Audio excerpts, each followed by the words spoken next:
Ladies and gentlemen, please take your seats.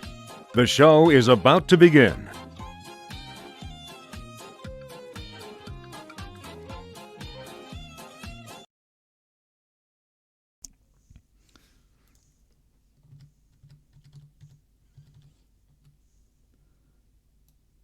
Hello. Welcome, everybody. I've not. I don't think I've muted you. I don't think I've muted her. Whoops. I thought I'd muted you. Sorry. I don't think I've muted her. Wait. Am I there? Oh no. Shh. You're not here. You're not here. I thought I'd muted you. No, there we go. Now you're muted. There you go. You're muted. Put the wrong thing. It's totally muted now. Hello, everybody. Hello. And welcome to the Makers Podcast, episode 3. How is everyone doing? Is it all here? Mom Sucks, Abby Pabby, Seskimo, Bad Dad, Michi, Dan Hobbs, Gen X, Ladima. Welcome in. Sasaki is getting a big raid. He's getting a big raid. Wow, superb. Always good to hear. Amazing. Hope everyone's doing well today. I hope everyone is doing well. Hope everyone's been having a good week. Hope everyone's been having fun. Oh, it's been good. Not been having any problems at all, setting things up today at all.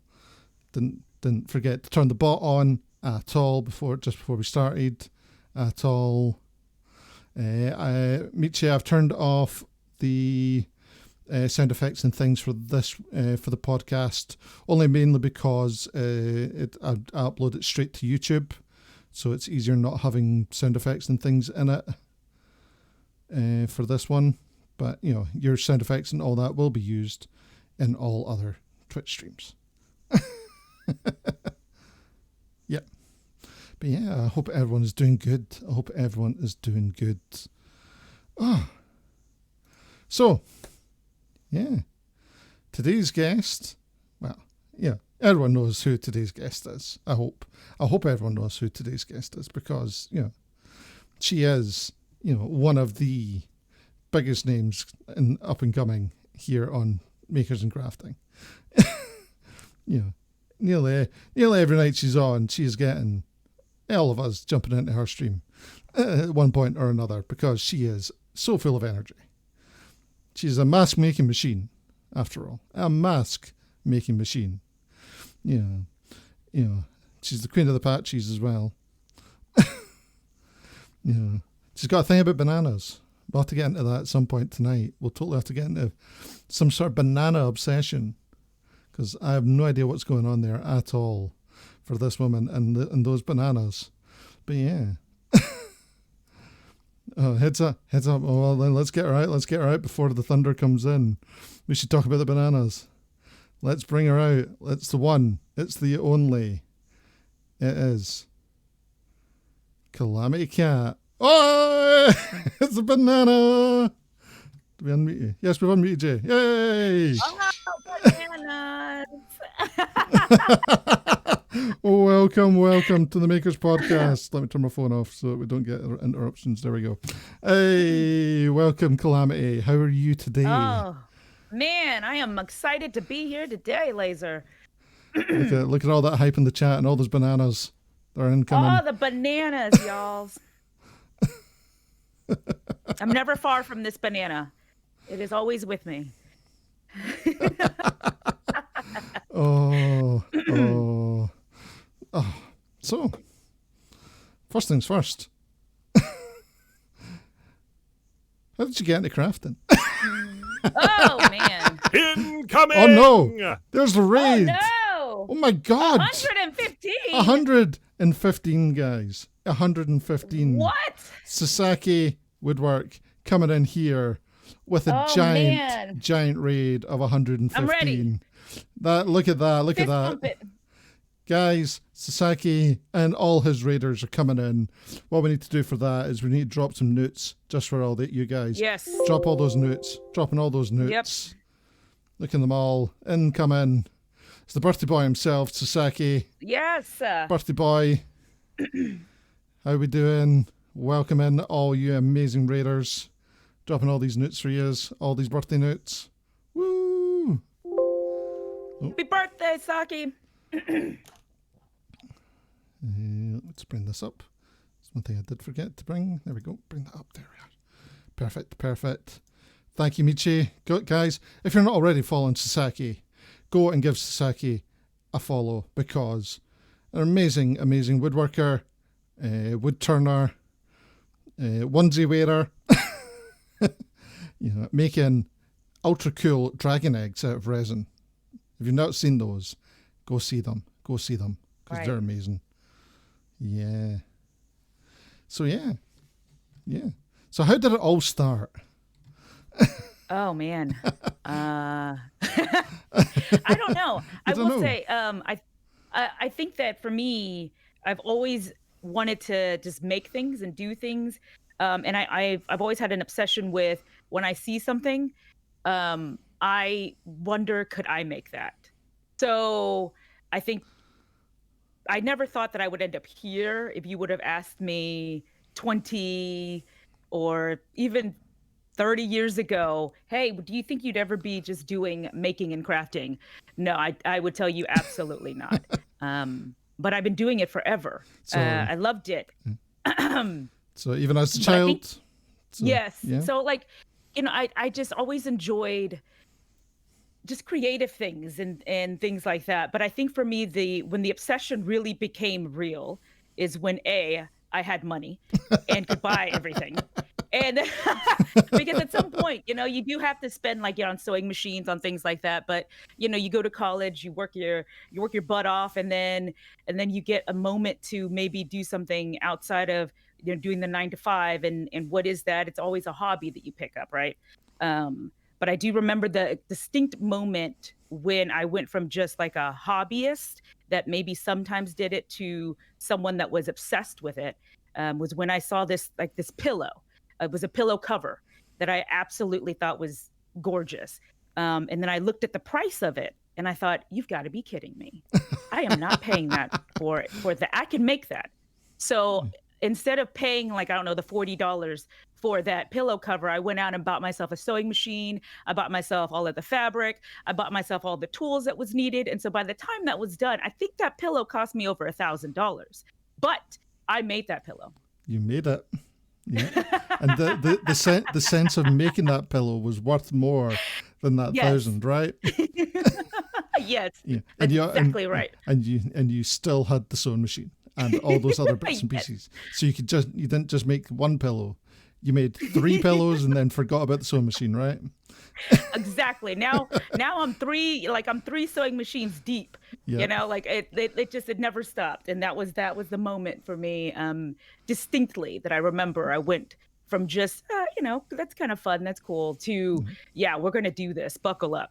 Yeah. And there was actually a question there of, do you still have that pillow? That's what's funny. I don't think I do. Oh, no. I think when I moved, I was like, I can make a better one. Yeah, and I'll be honest, I don't even remember the original pillow that kicked it off. I just remember just looking at the price going, no, get out of here. And that was it. And then ever since then, Yeah, that's the thing. I think a lot of crafters are falling in that same category though, of I'm like I could just make that myself.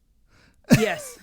I'm like, I'm not just going to pay the £40 or whatever for it. I'm just going to go and make that myself. And then you go down that rabbit hole, and it's such a good rabbit hole. Oh man. So many rabbit holes, so many things. Just show me an image of something, and then all of a sudden I go out and I buy everything needed to make that. And by the time I decide that I'm ready to make it, I've bought everything, but I've moved on to the next thing. It happens all the time, the time. So it started with sewing then. For that was kind of the first obsession, proper obsession then. Right. Yeah. It was. Sewing was it. Where did that lead to then? Well, I mean, that was my gateway drug, Yeah. That kind of got me in. And then eventually it got to making T-shirts. I got really into like putting all these crazy t-shirts and making. I don't even wear t-shirts, if I'm going to be very honest with you. I don't even wear t-shirts, but I was obsessed with making them. So everyone got a t-shirt. Mars, thank you for that follow. But yeah, so then it got, I got into that. And then eventually what it all led down to was I love putting on or helping folks with like events and parties. So I love things like that where, and it doesn't even have to be a big event or a party. I'm just saying maybe even just a dinner party. So little pieces that you could do for those kind of gatherings that could make it a little bit more special and a little bit more, customized to the guest list that you have. So from there, it went to like, paper crafting, and it went to, I got into making like all these flower walls, right? Like, so backdrops, photo shoot backdrops and things like that. So yeah, it just it spiraled out of control, and I've really never stopped from there. All right, just 2 seconds while I figure out my alerts, why they're so loud. Don't know what's going on there. What's going on? And I did try jewelry, like, so Demi just mentioned she makes all the earrings, and I did go down the rabbit hole of, thought that I wanted to do jewelry making, but at some point I had to edit. At some point I had to have a talk with myself and go, okay, like seriously, you can't you can't be great at everything. So there's got to be something that gives. So the jewelry making piece is the part that I gave up. Oh well, when I first found you on Twitch, that was that was an interesting time. It was it'd be about a year ago now.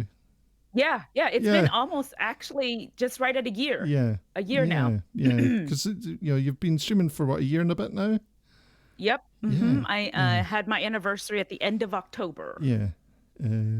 You were just starting doing all your Christmas things. I remember all that. Mm-hmm. That was it was from the old streaming room as well.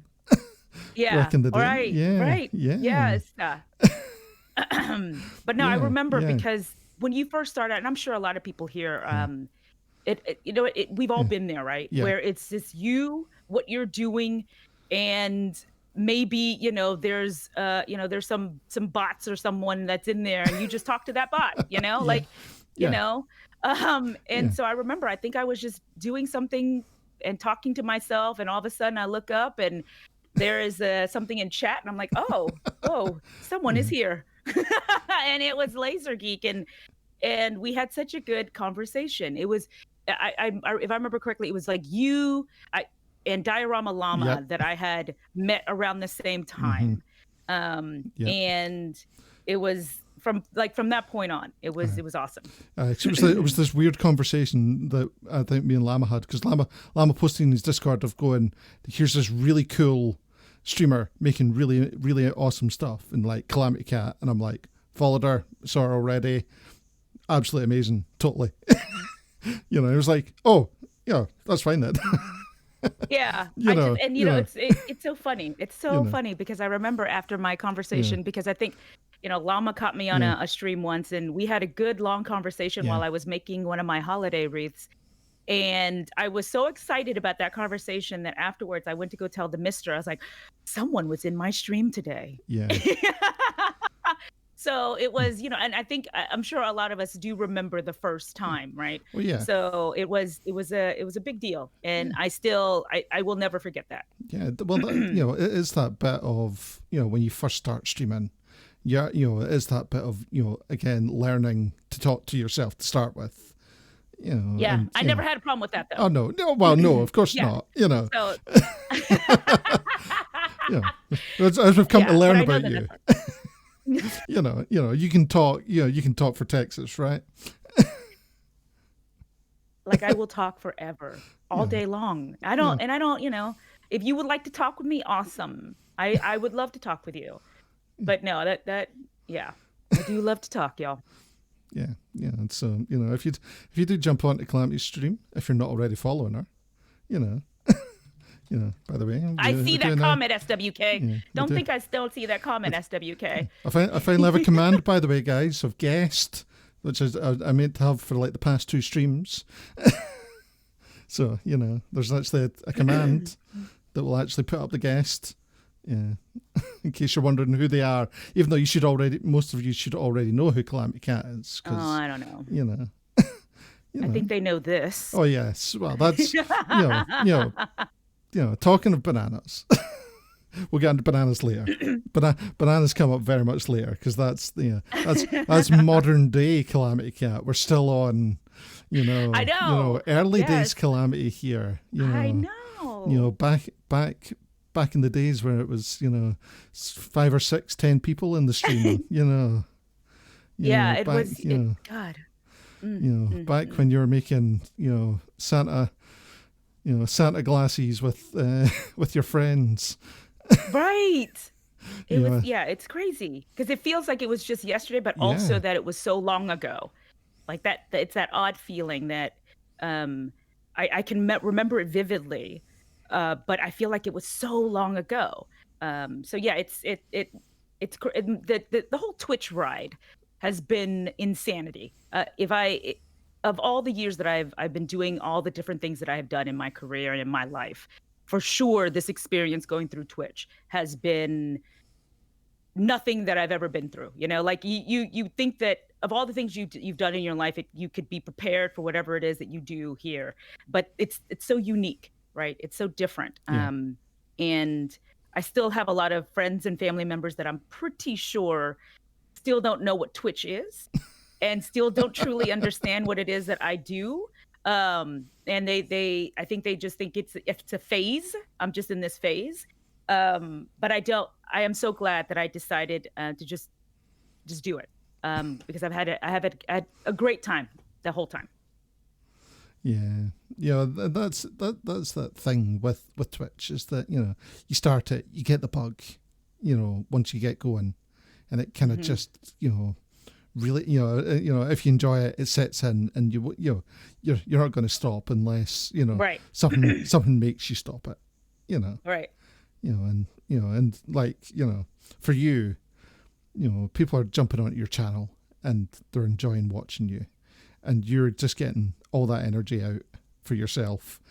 Oh, they're just trolling. I just have a lot of trolls. Yeah, nothing wrong with that. Yeah. So do you still have your personal craft store in the cupboard? I do. Oh, absolutely. Yeah, I do. I mean, it's the collection just gets worse. Yeah. I thought that I would get a little better about it, but no, I can't help it. Like I started getting into, I don't even remember what the last thing I got into where I had to buy everything possible. Because for me, I don't know about some of you guys that make and craft, but before I get started on something, I want to make sure that I have all the appropriate tools and materials. So and then once I decide I'm ready to do it, I don't ever like go start and then think, oh man, I should have had that, and then pause, right? But the problem with that sometimes is by the time you finish getting everything you need, you might have already moved on to the next thing. So now you have a whole stack of supplies and materials that you'll get to one day. But yeah, so that's kind of where my issue lies with the hoarding that I do. It used to be a competition for me of asking, do you have this? And try to find something that you didn't have. Mostly I had it. Yeah, I don't think I ever asked anything that you didn't have, I don't think so. No, because it was, I was like, I was trying to wrap my brain, because it was, the only thing you didn't have was the laser, and that was obvious. Yes. I want that though. I want a laser cutter. Yeah. Yeah. The Comet is a 53 foot high cube shipping container for storage in your drive, supposedly, according to SWK. Look, it's getting to that point. Yeah. It is getting to that point. Yeah. Saying what we're jumping on to next. Let's jump to some pictures, actually. Let's jump to some pictures. Oh. This one here. Let's bring it actually up. the right thing is not showing. Yes, it's showing. That's fine. What did I Yes. send you? Now I'm trying to remember. No, don't worry. It's streaming to you, so you should be able to see it. Yeah. I'm trying to remember what I sent to you. I'm like, oh no, what did I send? What did you send? Yeah. Well, first of all, this is going back in time. Talking about some of the first things that I saw you making was this one here, the Santa is my homeboy. Oh yeah. Mm-hmm. Yeah. What up? This is one of the first things I remember you making. And Yeah. the kind of iterations of you working out, everything that you wanted for this, choosing, going through all the different vinyls, going, does this one work? Does that one work? Mm-hmm. Yeah. Mm-hmm. Yeah. Yeah, that was one of my I remember that. That was like exactly a year ago that I was working on that. And that, like the first thing that caught me when I came into your stream was how much you enjoyed using your cry cut. Mm-hmm. I love that machine. Yeah. It's what you're best known for still, I think, is you and your cry cut. For me, like you're like I really should introduce you as the cry cut queen, I don't. Well, I love. Okay, so here's the thing. Yeah. If I'm being honest, I used to be a silhouette Yeah. cameo, like Die Hard. Anytime anyone ever said, okay, cricket, I would like boohoo on them, and all of a sudden they came out with this maker, and it looked so pretty. It was so pretty, and I couldn't help myself. And so I thought, you know what, I'll give it a try. I mean, I doubt that it can change my mind because I'm pretty set in. But as soon as I got it, and as soon as I started working with it, it was done. It was over. So yeah, I really do enjoy the maker. I think that there are some limitations with it, but I found it really fun to try to work around those limitations now and figure out how I can, whatever it is I want to do, how can I make it work on that. But yeah, so I love that machine. I love it. Your limitations are you need a laser, right? Yes. God, I want one so bad. A laser, I want a large format plotter so I can do, I don't know, what am I large formatting print? I don't know, but maybe I might need it. Yeah. Maybe a 15 needle embroidery machine now, because apparently all I do are patches. Yep. So so I just think I need that. I need everything. You're needing everything. You just need, the whole shebang, Yes. an entire workshop built on the side of the house just to store it all as well. All the things. Mm-hmm. Yeah. Oh, now this next picture, and I'm going to have to give you all the grief about, Okay. Let's go. Because you have to remember. Yes. This is because as much as this is a lovely chandelier, what happened to the original chandelier? Can we remind the audience what happened to your original? Okay. So this was a chandelier that I made it was a two-part why I was making a chandelier. One, I was decorating for a big 1920s party. So the theme was, Great Gatsby, Prohibition. And for a lot of my events, I like to do like a signature piece that, and most of the times that signature piece is a chandelier. Well, I wanted this one to be like really eye-catching.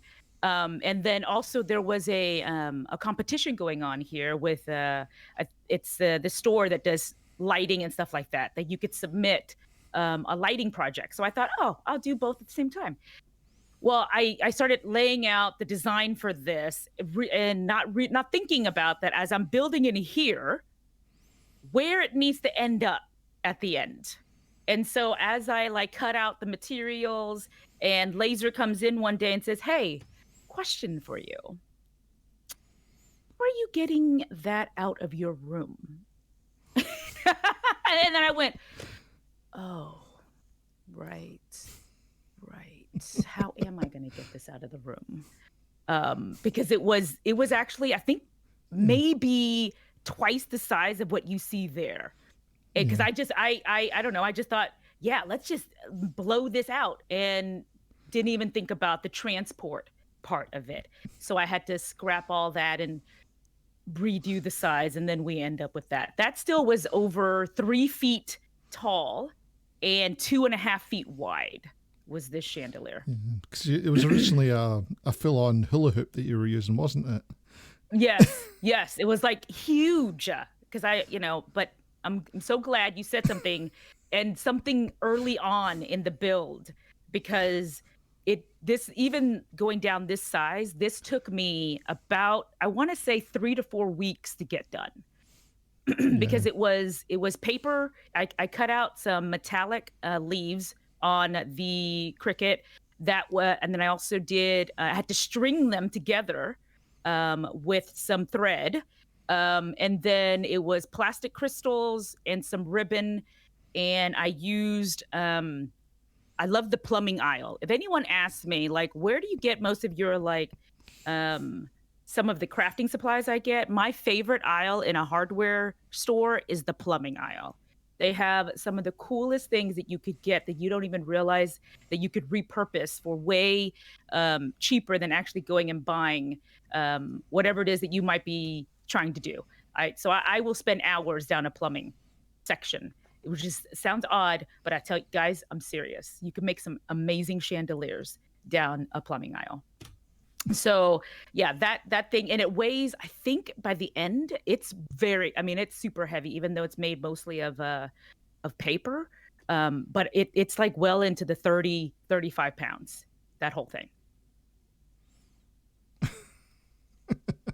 Yeah. So, so this was for an event that you were putting on, because, that's kind of what you were kind of planning on doing.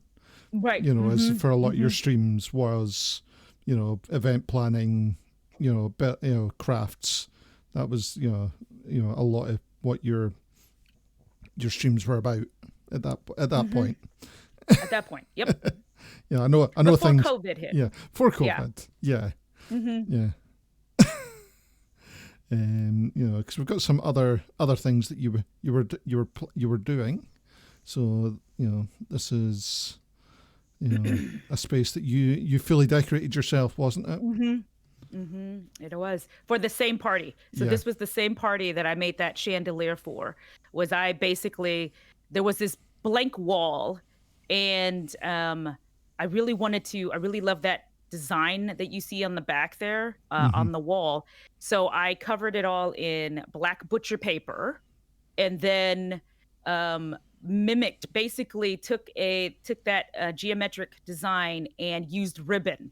So all of that you see there is ribbon that I've cut in, like, they were different widths, and built out that back wall. Wow. I actually thought it turned out pretty well. It looks amazing. You managed to create that effect with all that.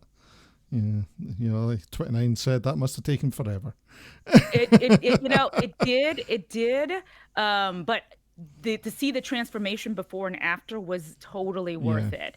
And definitely. Then, so the ceiling drape that you see there, that's actually plumbing.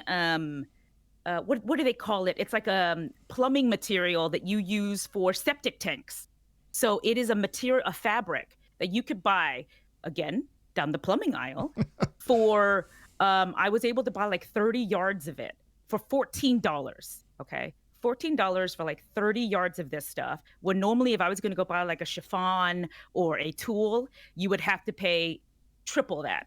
So that is actually fabric that you use in a septic tank.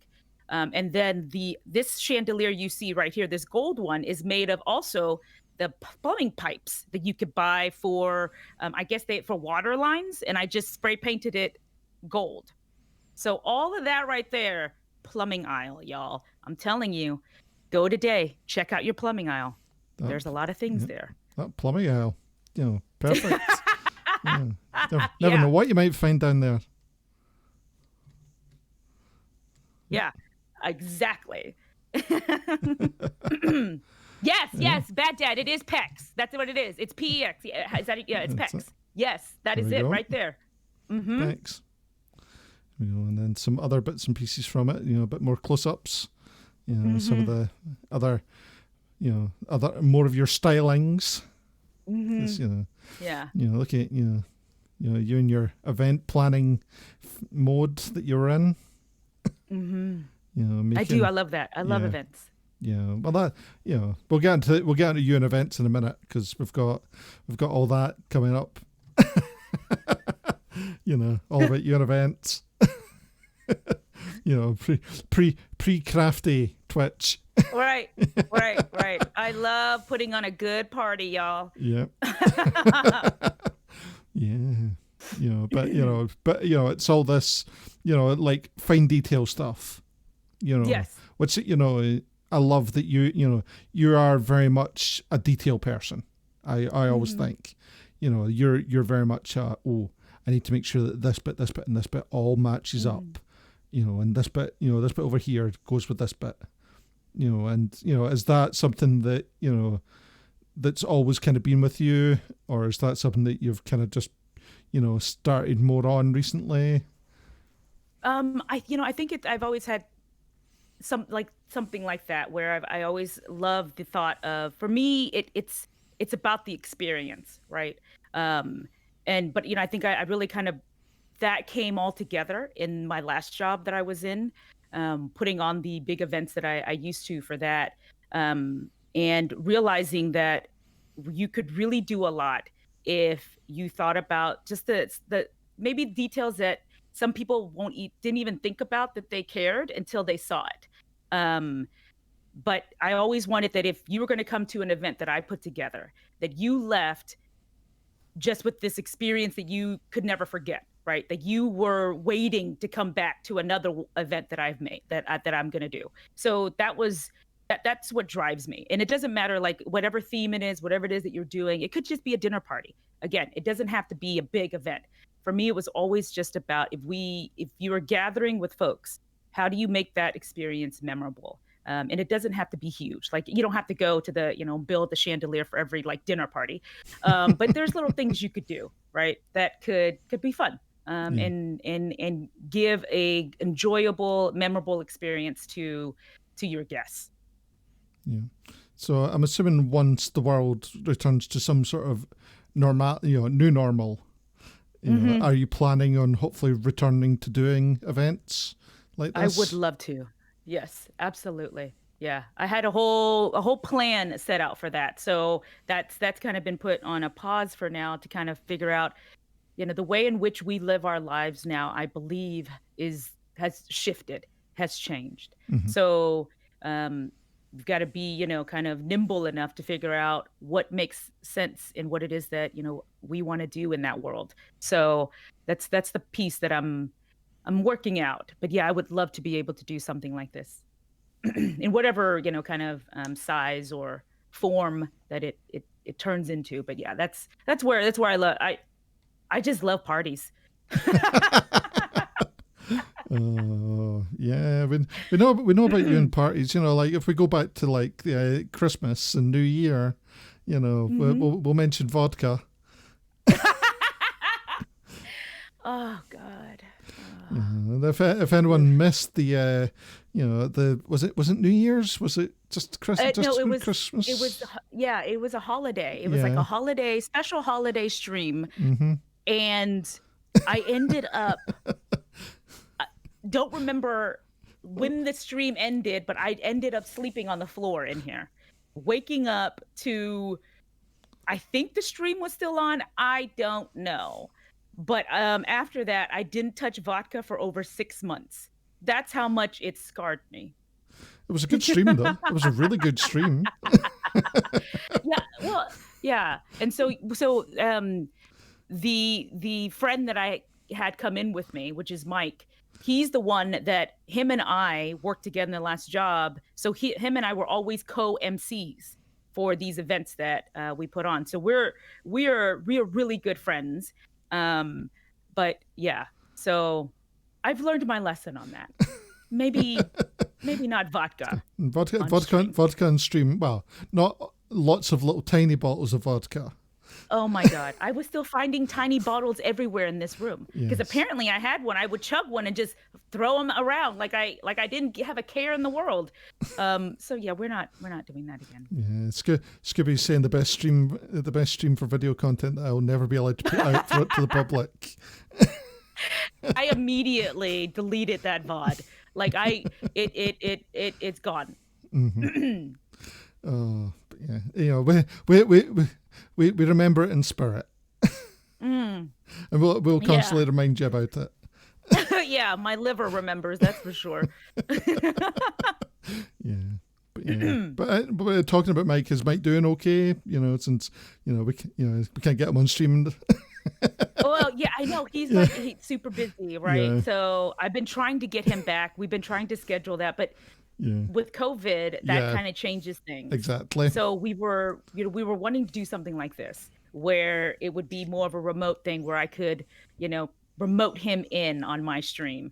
It just, with everything going on, it's been difficult. But I would like to, at the beginning of the new year, schedule that and have him come back in, because he is actually super crafty. Like he's the one, like 20 just said, he did the disco helmet. Yep. So and I remember he's amazing. Yeah, and when you were trying to do the cutting the wine bottles.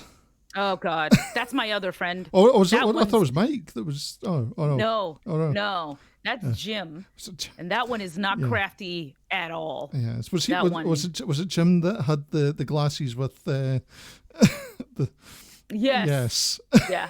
Yeah, Yes. that's half the reason why the VOD's deleted, isn't it? Yes. Yeah.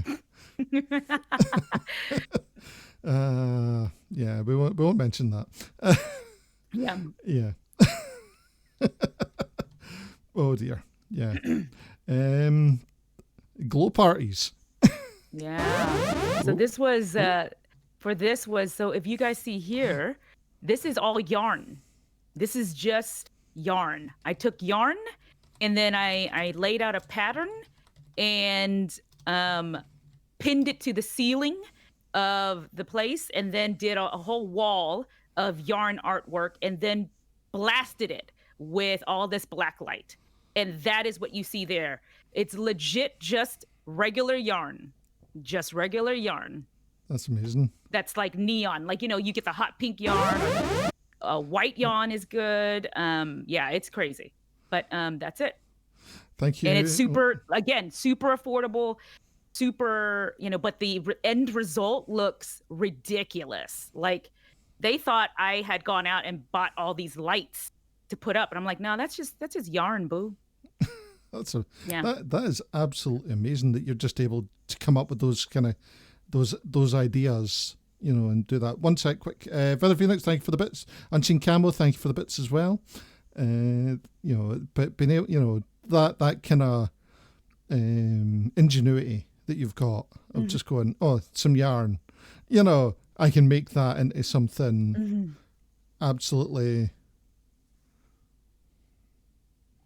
yeah, that was for a what was that for? That was, I think it was it was like a 40th birthday party, I think, and they wanted to do kind of a glow theme, and so I said, okay, yeah, I could do glow. Let's do this. Let's do an adult. So this is like the adult version of a glow party. Yeah. So that was my interpretation of it. So the setup for this, 20 just asked, it took me, I'll be honest, it took me a couple of days that I had to do this over, just because I wanted to lay out.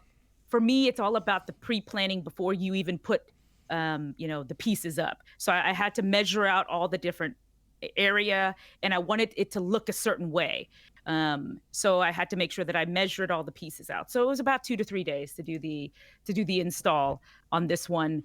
But what was more funny was the weeks before that, as I was going shopping at all the yarn stores or the craft stores, I would have a UV light with me so that I would click. Because you had to check to see if it had any glow. Totally. So I was up and down like these craft aisles, just like clicking clicking all these things to see if it had like this fluorescent glow. So a lot of ladies just probably thought it was the weirdest thing ever. But yeah, that's how I did it. Yeah, but I'm liking how you've made the artwork as well. Just here, I'll just make this bigger. Oh, sorry. There we go. Yeah, so yeah, you've actually got, you know, artwork, you know, like DW and all that worked into it, which is, you know, that would have taken a lot of time to get that just right as well. Right. Yeah. Right. Because it's like it's building all that stuff. But this kind of stuff I greatly enjoy, because for me it's the what people, when they first walk into a room, right? That's that bit of wow. Yeah. Wow. So for me, it's always that. I like, how do I get that? How do I make you feel that? Yeah. So I had a lot of fun with this one. This one it's been a few years since this one, but I had a lot of fun with it. And it's super cheap, y'all. Like, it's really the time. It's more the time to do something like that than it is the actual materials, right? Because it's just yarn and some black light. That's it. Yeah, Charter's saying it must have taken you forever, but you did it off stream. Yes, Yeah. I did. This was before I was Yeah. streaming, so yeah. Because it is that bit where it's my common saying of, streaming reduces productivity by 70%. Do you find that? Yes, yeah. Like it's. I try to do as much as possible, but I'm gonna like, you guys have been to my stream. I mean, come on, like it is a wonder if I can get a patch done. And the thing is I can produce a great deal. So it was very weird for me when I first started streaming that I couldn't, like, the production slowed dramatically. Yes, I talk a lot. I get that. It's I'm kind of chatty, but yeah. So yeah, that has been. So I do a lot of the stuff off stream because I do have deadlines. But I also love to chat with people, and I love shenanigans. So that gets in the way of being, productive. Unfortunately, I will not unlock the juggle as I've been asked to do it. For this stream is about Calamity. Yeah, well, I could unlock it for Calamity to attempt juggling if you want. No, not good. I'm not good at it. I don't know. I'm not juggling balls, guys. Okay.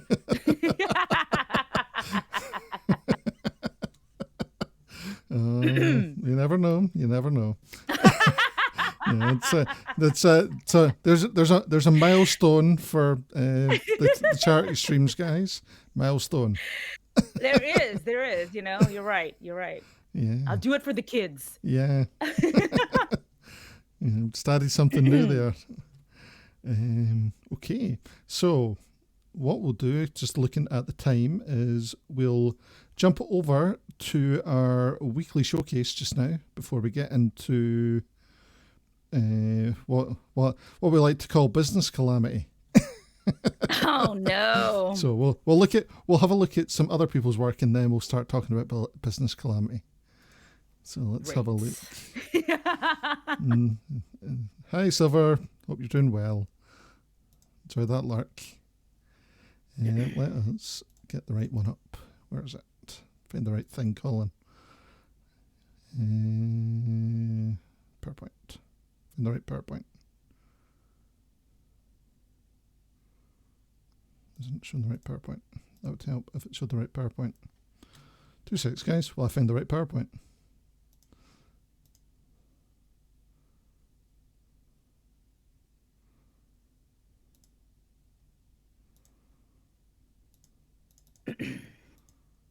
There it is. Got it. Oh, totally in the wrong one. On the wrong bit. In the right bit. There we go. There we are.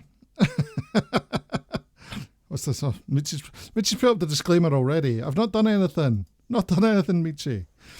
I know, it's true. All right, guys. I think this is very cool. I love this. I love that you do this. This is very cool. Yep. So weekly show off, guys. On the Discord, I have a section for the weekly show off. So basically, if you've created anything at all, just anything, can be any sort of creation, be it art, making, crafting, something you've made in a game, music, anything at all. You can share it with us, and we'll put it on the show for myself and the guest to have a look at. We'll have a little discussion about it, just so we can say how amazing everyone is, because everyone makes so much amazing stuff here on Makers and Crafting, and we want to show it off because you all deserve it. So some of you, everyone deserves it. I'm kidding. So we've had a few submissions this week. So the first one is from Seskimo with this amazing piece of artwork. How amazing is this? Crazy. That is unbelievable. So what is this? Is this digitally done or is this painted? Like, what was the what did she do? How did she do this? This is That's all my question. This is all digitally done. She did some of this on stream, making this. It's all digitally done, digitally painted. She literally had to make all this pineapple. Wow! Oh my God!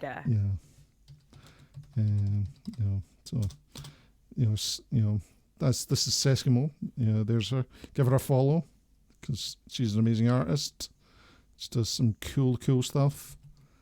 And that, the level of detail that's in this, from the trees to, the windows and all that, she puts so much work into this, For me, I think when I watch a lot of artists, it's the shading, right? Like you really do have to get the shading just right. And that takes forever. Yeah.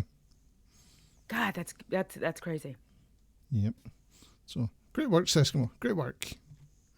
Up next, we have QCat. Oh, this is adorable. Done some lace doilies. So she's created all these. It was a commission piece that she was doing. People that can create these things. Right. I've got all the mad respect for, because, this is black magic to me. Yeah, I don't touch like the fiber arts. I'm not a hooker, unfortunately. Yeah. So, but no, whenever I see this, I'm always like, God, that's gorgeous, right? How can two needles in a piece of yarn come out to that? Yeah. So, it's beautiful. Yeah, and even just like that, crochet. Yeah. So that's yeah. But even just like getting like those colors in with it as well, just like those little bits of color. It's just, like that detail. I don't understand how to do it. I don't either. I think I would have. Yeah, no, that I just don't. My brain it doesn't get that. Yeah. So amazing, QCat, amazing. Up next, we have Trevor Durst, who's 3D printed a mask in honor of the mistress of masks, as he called you. This is freaking cool. Like, look at that glow. Yeah. That is crazy. I love that. Yeah, and actually, I think it was Durst that told me about the pigments of glow in the dark. So now I know better once I'm looking for more glow in the dark stuff, what I should be looking for. I didn't realize about that before. So again, just learning a lot from everyone in the community, right? That's such a good thing. Everyone's got something to bring to the table. They really do. You might think, it's, I'm only just starting out, but you probably have something to bring. From your own experiences, you probably know something that someone else probably doesn't. Right. From somewhere. Or just like a trick, right? Yeah. A trick or some sort of method that maybe you've tried that, would either make the process go faster or make it look better, or whatever that is. But that to me is what I find most valuable in getting to know everyone. And So, and then, like the cleanliness of his prints as well, because 3D printing is, Yeah. like a science in itself. Oh my God. Yeah. I still have my 3D printer that I need to fix, and it's just been sitting here for months now. For months. And I still can't. It's like a mystery. I feel like every time there's some setting that needs to change. So I still don't have that down. Yeah. I just want can someone just do it? Just fix it. And then I send something to print and it works. Yep. That's all you need. Yeah, totally. I'm with you on that with like a 3D printer. Just send it to someone, let them do it. Final one we have is from Dan Hobbs. He's made this Oni. This is crazy. Yeah. Like, this is such a clean piece as well. Like another amazing artist, Dan Hobb. He really, he's, it's a fairly simple piece in terms of colouring, but just again with that shading that he's used, is just so brought it out. Like all his stuff is so crisp. I wish I was this good at like digital designs like this, but I look at a blank sheet of of Adobe or whatever that is, and I'm designing it, and to get from that to this is crazy. Yeah. Oh yeah. I'm exactly the same. Like straight lines and some curves. I can do that. Yeah, for sure. But then if that's the piece of it that's why I always say that I am not a designer, a graphic designer per se. I know what it is that I want and I like, but that piece, I think things like that better left to the professionals. Scariest thing on your computer is a blank Adobe screen, Feather Phoenix. It can be, yes, it totally can be. Was it straight lines and curves is all any art is, according to Seskimo. So, we're on the right tracks now. We're on the right tracks. We just need to learn shading. That's what we really need to do. Yeah. And the thing is, what's crazy? Shading is so important for emotes. I believe that although emotes show up so small, that's one area that absolutely I think it should go to a professional to do, because you can absolutely tell the difference between a professionally done emote and one that maybe I put together some too, but I just think there is, when it gets down to that granular detail, it needs even more detail for it to look crisp and good on a screen. And we know that Twitch is all about emotes, right? So that's one thing I did learn as I got into this whole Twitch world is emote design is actually, it's an art, and it's all about the shading. It's all about adding those little key pieces in, right? Yeah, because you're working with something that's so tiny. Yes. Just that. That's such a fine line will change things so dramatically. Yes, Eskimo. Emotes are strangely tricky. Like it looks like it would be so simple, right? It's in this little square. You put everything in that square, but it's not. It is so tricky. And then and then you've also got to try and get it right for both a white screen and a black. Yes. Yeah. Yep. Mm-hmm. It's even harder. So yeah, I have found a new great appreciation for emote design, and those that that really kind of spend the time to make it so pretty that you don't realize that it is that pretty. So yeah, just like my banana, y'all. Yep. Oh, that banana. But yeah, if anyone would like to have their artwork in any form shown off on the next show, feel free to add it in the weekly showcase section on the Discord. There should be a command for that. It's weekly. Yep, I've got the right command. There we go. So there we go, guys. And thank you very much, everyone that submitted a piece this week. You guys are all amazing. Thank you so much. So let us jump back to talking about Calamity. No, but that was so fun. Yeah. Thank you so much for putting in your thoughts on it. So that's what I like about doing this sort of thing, is being able to say, have the guests, give their input on other people's work, because it's all well and me, me going, oh yeah, that's amazing, but I'm all, they hear it from me all the time. I'm like, yeah, you guys are always doing great stuff. Having someone else come on and go, yeah, you're doing cool stuff, is an added bonus.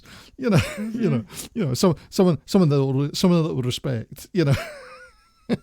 I'm just always in awe of what people can do, right? Yeah. So, yeah. Yeah. Okay, so what we're going on to? We're going on to talk about life pre-Twitch in the wonderful world that was business calamity. Oh dang! Look at that, y'all. There we go. Look. Oh man. Yeah. Look at you. Still being loud. And extra loud because you've got a microphone. Yeah, I always had a microphone. I think I knew at a very early age that my weapon of choice was going to be a microphone. So I knew very, very early that was it. That was going to be it. I always, like when I was younger, when people, when kids used to dream about, hey, what do you want to be when you grow up? God, I want to be a doctor. I want to be a lawyer. I want to be an astronaut. I wanted to be a radio DJ. That was my dream. Yay. Perfect. Now, I was reaching for them stars. Now, have you got your DJ voice? Now we need. Yes. Let's hear your DJ voice. Come on. My DJ voice is the same voice you hear every day. I never made like a different. No. Yeah. No. I never changed. No. I thought you would have like a proper. No, it's all the same cackle, the same thing. Like that for me. It just sounded better because I never liked the DJs that were too DJ-ish. Oh, right. So, but yeah. That was I knew this at a very young age, and I did everything I could up until the point where I ended up being on, being a radio DJ. And although I loved that, I had a good time. I felt really good about that, but it came down to the fact that, I needed to feed myself. And especially after, leaving school and having all that debt, unfortunately, being a radio DJ doesn't pay. So, yeah. So I would see this wonderful thing where I'm like, oh yeah, America, you guys have to pay for education. Yes. And a lot. Yeah. Right. Yeah. I always forget that. But yeah, so this is you. Doing what exactly? So this is actually part of the annual event that I've mentioned before that I used to put on, and it was bringing in all of these competitors from anywhere between 100 to 150 casinos across the United States. And they would bring in anywhere between 200 to 300 people to compete. So I was basically one of the MCs that was on the stage, but also I was the main person behind putting on the entire event. So that's what you see here is probably me yelling something along the lines of bang on that, slot machine, doing some sort of countdown, things like that. So it was a lot of kind of. This was all. Oh, on you go. Yes. Yeah, like a hype person, but also so this was at the Las Vegas the Wynn at the XS nightclub. All right. Yeah. So your job was pretty much similar to what you're doing now. It's kind of being hype. Yeah, like on a different level, but yes. Yeah. Yeah, and that's so it's not a huge change, No, no. I'm still... not giving away millions of dollars. That's the only thing. Like I'm not I'm not throwing away millions of dollars, but I'm giving away crickets though. Yeah. Everyone gets a cricket. I'm kidding. Okay, Not yeah. everyone. And okay, don't clip that, people. Don't clip that. Oh God. You know what's going to happen now. It's going to just keep I throwing know. that at you now. I know. Everyone's gonna ask for their cricket now. Yeah. It's already starting in the chat. Already starting. But yeah, so this is some more. You know, I keep seeing this man with all the money on his head for a hat. So he was our company mascot, and he was called the Money Man. Was his trademarked name. And we had about 30 of these mascot costumes that would travel about the country and visit all these casinos. We would hire, of course, we'd hire talent to wear it and then be part of, some sort of event on the casino floor. So he is pretty big in the casino world. So, yeah. Now, the question is, have you ever worn the outfit? No, never. No. That's no. Nope. Nope.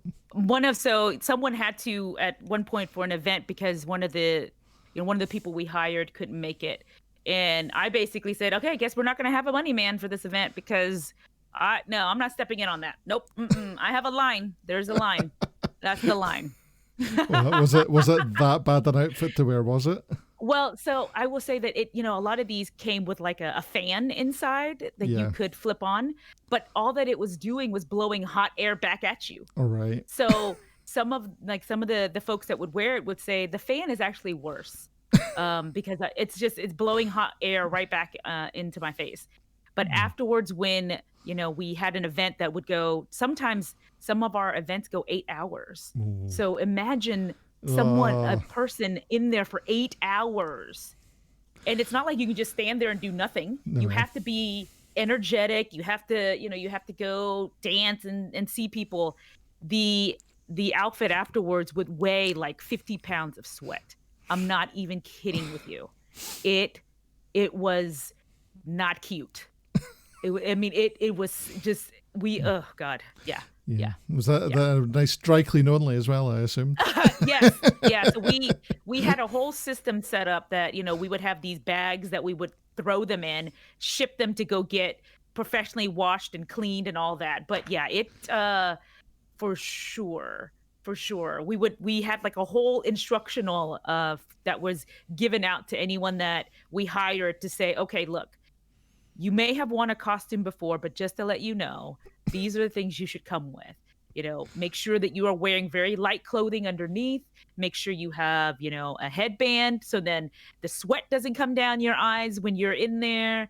Make sure you know that, we'll give you breaks every hour. You get like a 15-minute break because it is so strenuous. So think like it never in my I did not think I would ever have to discuss things like that with with someone else, but that was a part of what we used to do back then.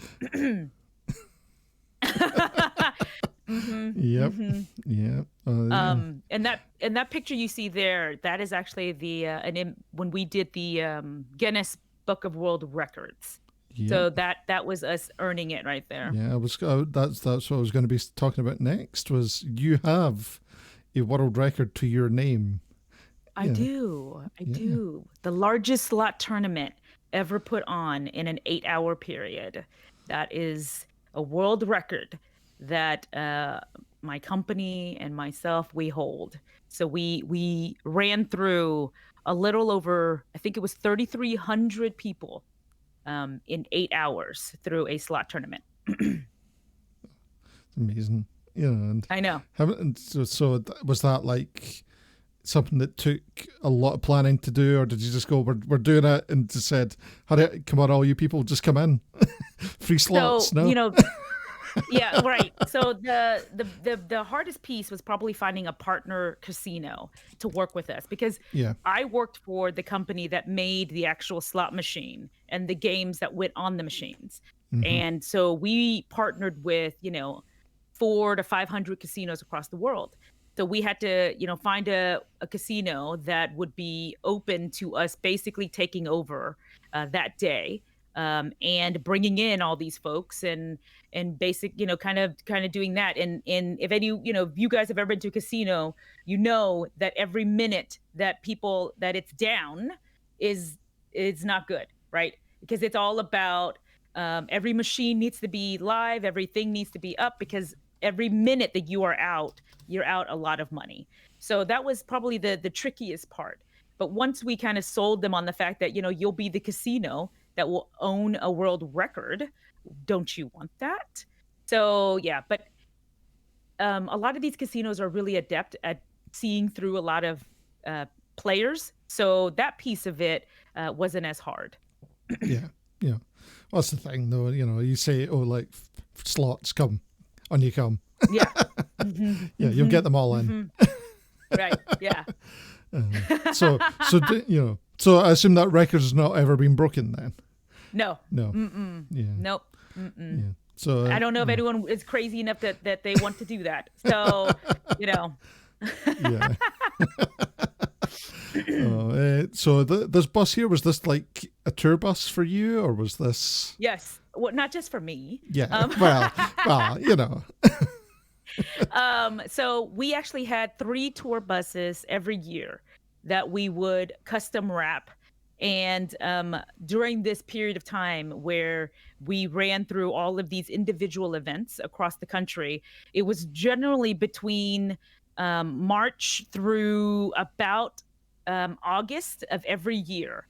We would visit the 100 to 150 casinos across the country. And we would have 3 different tour buses basically planning out the routes of when we hit every casino.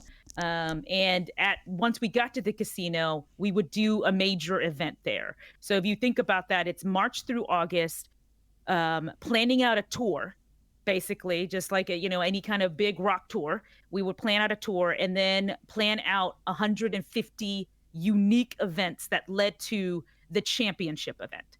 So every year we were doing anywhere between 150 to 180 different events at of basic, giving away money, bringing in hundreds of people, and that was my life for over 10 years. Wow. So you lived a fair amount of it on the road then. Yeah, I did. I think I spent about 80 to 90% of my time on the road, for the majority of my tenure. And that traveling can be fun, but it also at some point it becomes really it's tough when you are away from home for so long and you only get to see your bed or your significant other maybe once or twice a month. It Yeah. gets a little trying in it, and I've always said that it doesn't matter how nice a hotel is. You can give me a 10-star hotel and I will tell you that at that point, by the end of it, I wouldn't care. It wasn't the same as being in your own home. So yeah, it gets kind of tough, Yeah. So during that time, like especially when you were on the road, were you doing much crafting? No. Well, so no. No. No, there was no way. There was no way. My focus literally was all on this. But what I will say is that for the tour buses, I always made all of the drapes for them and the pillows. So I would decorate the bus with all of our logos and things like that. So then Right. once it hit the road, it had all of the branding on the decor inside. So I did do that. Like that was what I used to do. Right. So you were given the free. We're giving the company some free work there. Yes, I did. Yeah. And in that bus right there, you can't Yeah. see it, but I'm actually on that bus. You're on that Like that, bus. yeah, like there, when we wrap that particular bus, there's an image of me that is in there with the team. I will try and expand the picture and here. Steadfast Blacksmith, thank you for the follow. Let's expand the bus. Let's have a look. Oh, I need to bring it to the front. There we go. You're in there somewhere. I am. Yeah. So that was also a weird thing, is to, have your face on a tour bus. I never thought, traveling across the country. So that was yeah. Well, you're famous. Sure. Yeah, I'm famous around the casino circles. Yeah, it's that calamity. Everyone was coming out to see you. not the money man, just you. Yeah. It's the one picture of the CalamityCon bus. That's what they're asking for next. Yeah. So CalamityCon. What's this about CalamityCon? Oh, that was I think some fun joking around that we were doing in chat one time, and talking about a kind of a meeting up of all the great makers and crafters, and kind of just sometimes I love to just kind of figure out, like, if the sky was the limit, what would you do? Like, how, what is it that you would love to do? So those kind of things I would love to be able to put on a huge, show like that, because that's I spent a lot of my career doing trade shows, doing big things like that. So it's in my blood, and I would love to do it for makers and crafters, or just for the whole that whole thing. So I think it was fun. We were joking about it. Maybe one day we can make it a reality, but I always have these crazy ideas.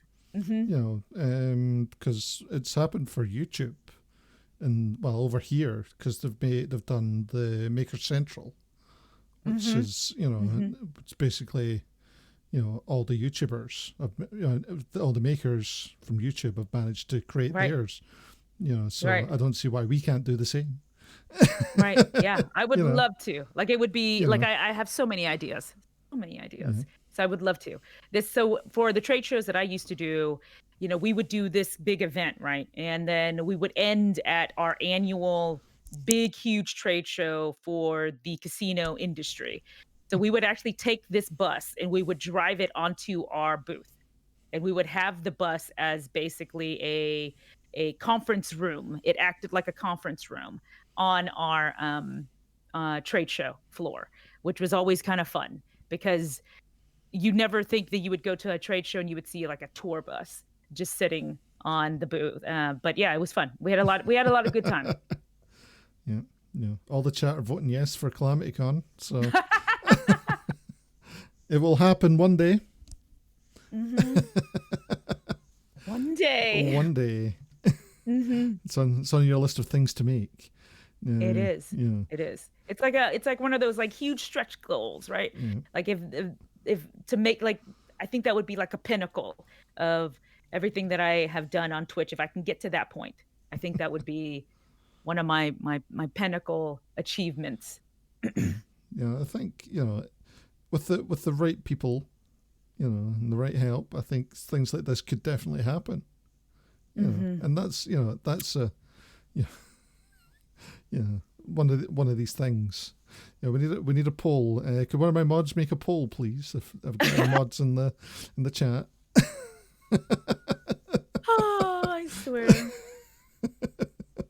But yeah. So the from doing that, it seems that you've been able to get to some fun things on top. Yep. So things like the opening bell of the yep. what's that? I want to say the Dow Jones, but it's not. It's the stock exchange. Right, right, yeah. It's New York Stock Exchange. Yeah. And what was crazy is the day that we did that. So I'm at the very end. I don't know if you can see me, but I'm on the opposite end of the money man. So, but that same day, I think it was August 24th, 2010, I want to say, but it was the biggest like tank that our stock market had ever seen in No. history. And it was crazy, like to be there on that New York Stock Exchange floor when that was happening, and the chaos that was. So we were for the ringing of the bell. We actually were on like all these like MSNBC, like all these places because they were covering how badly the stock market was. So we got all this press, but it wasn't like, oh yeah, this company. No, it was because we were dealing with a big dip in the market. But yeah, that was definitely something fun that we did too. It was part of a rebranding of the company that me and my team did. So the event to celebrate it was to ring the bell with our new name and our new stock ticker. There we go. So the poll is up now. There, it's been spelt wrongly though. But yeah, I made it. I made the poll. Yeah, for everyone. You can enjoy that.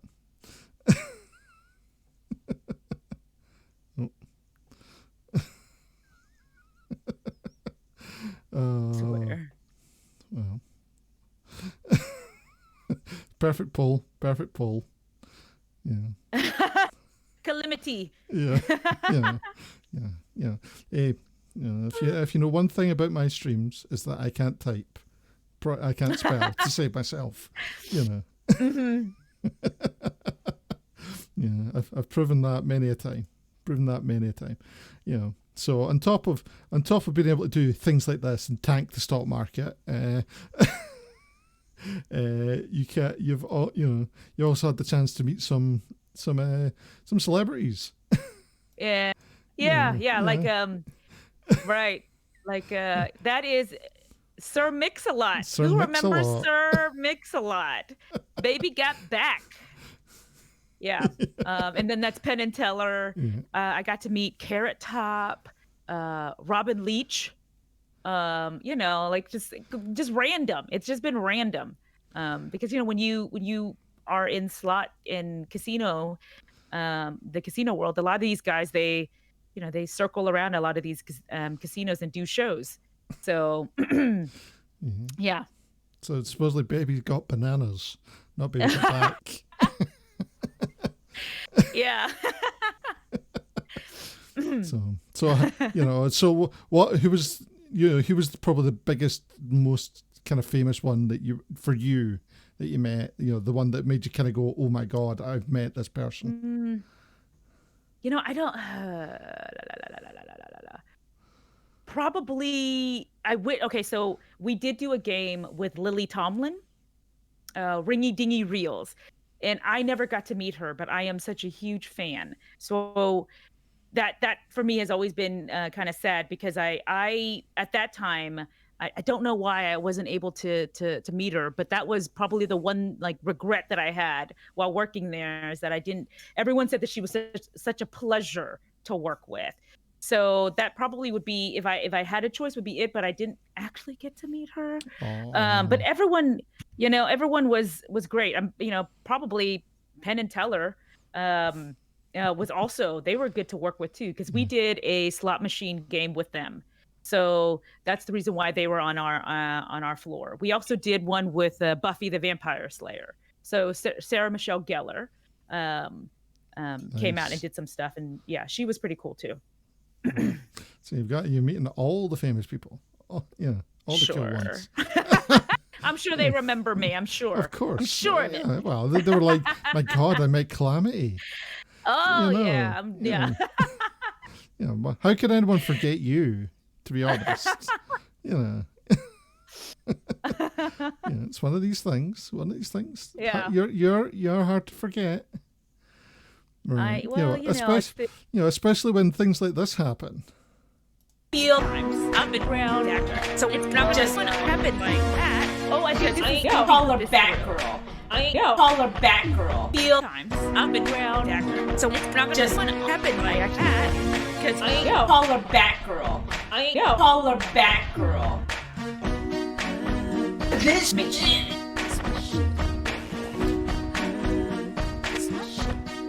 I really.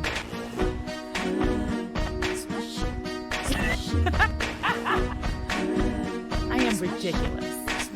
This shit is bananas. B-A-N-A-A-S. This shit is bananas. B-A-N-A-A-S.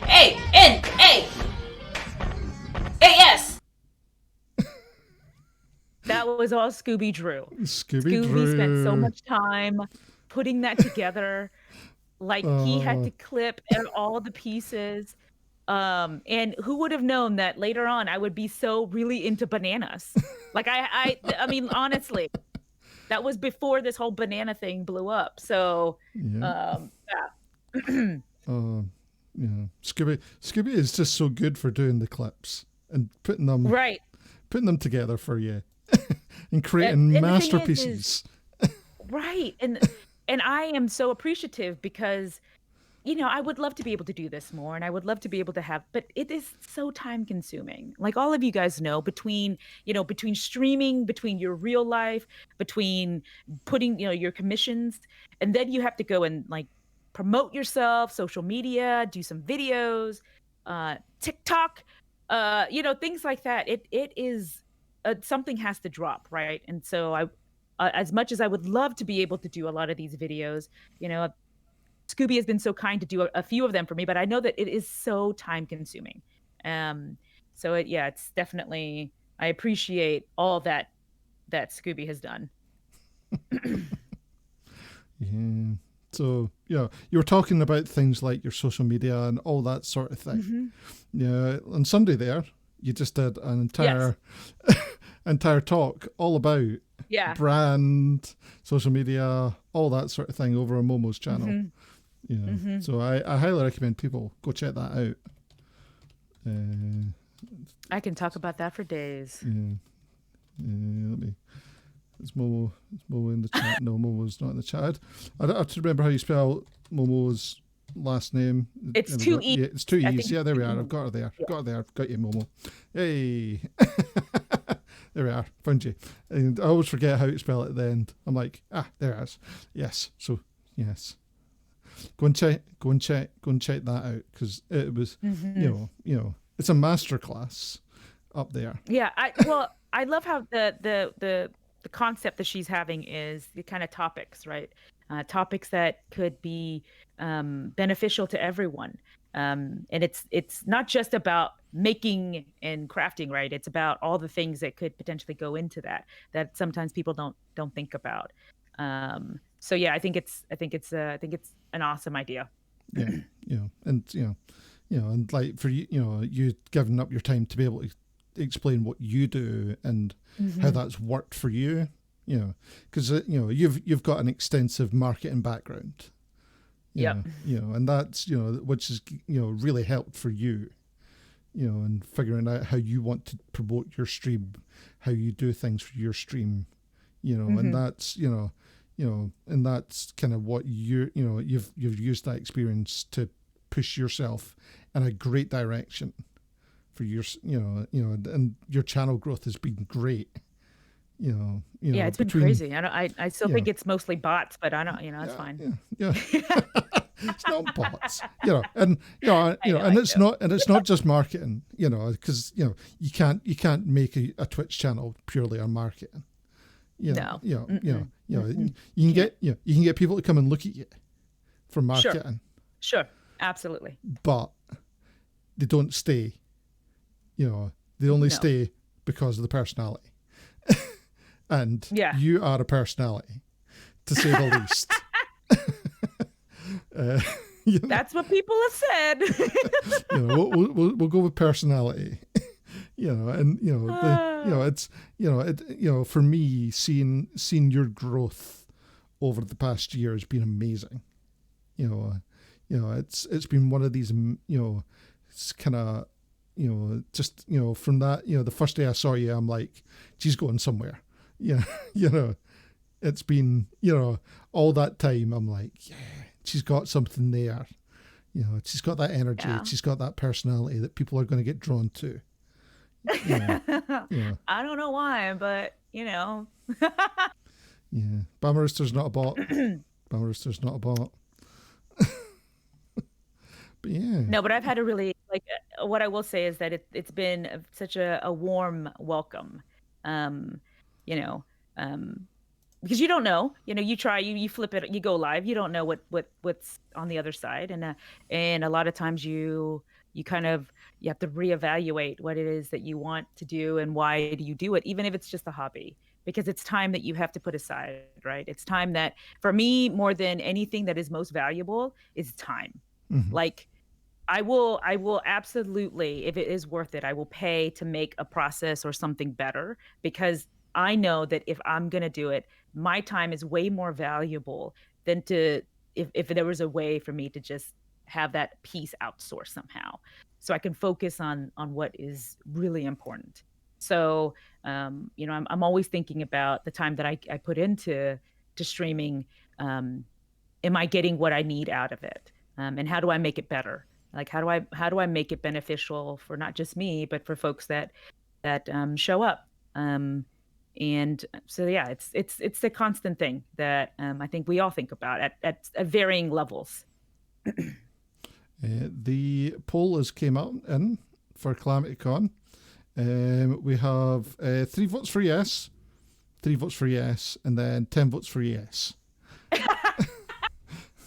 So yeah, I noticed that there were only yes was the option. There were 3 different yeses. Yeah. So yes wins. Okay. Well, the poll said poll said it. We can't go against that poll. Exactly.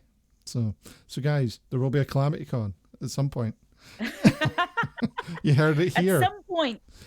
Yeah, at some point. When I run for 2024, guys. Yeah. That's that too. Calamity Cat 2024.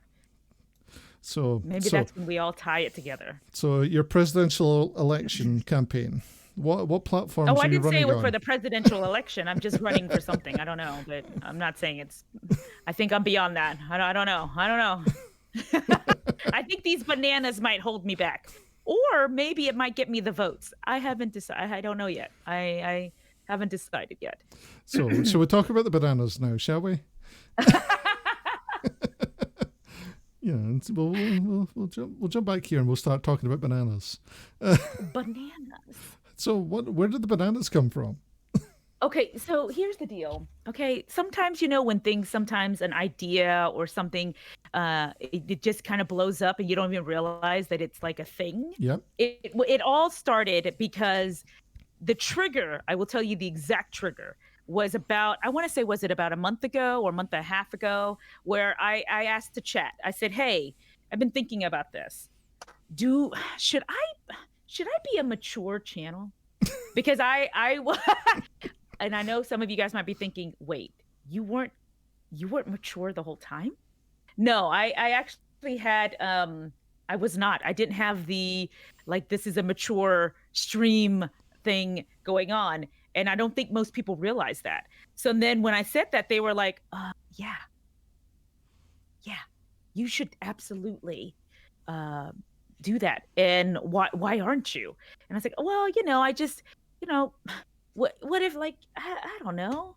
It for me, it was also kind of a gate where maybe it would hold back my, because sometimes, like you guys might know, I like to cross the line a little bit just for fun. Like, I'm not doing it to, but sometimes I get, I kick down the gates. So for that reason, I just thought that might be a self-check for myself.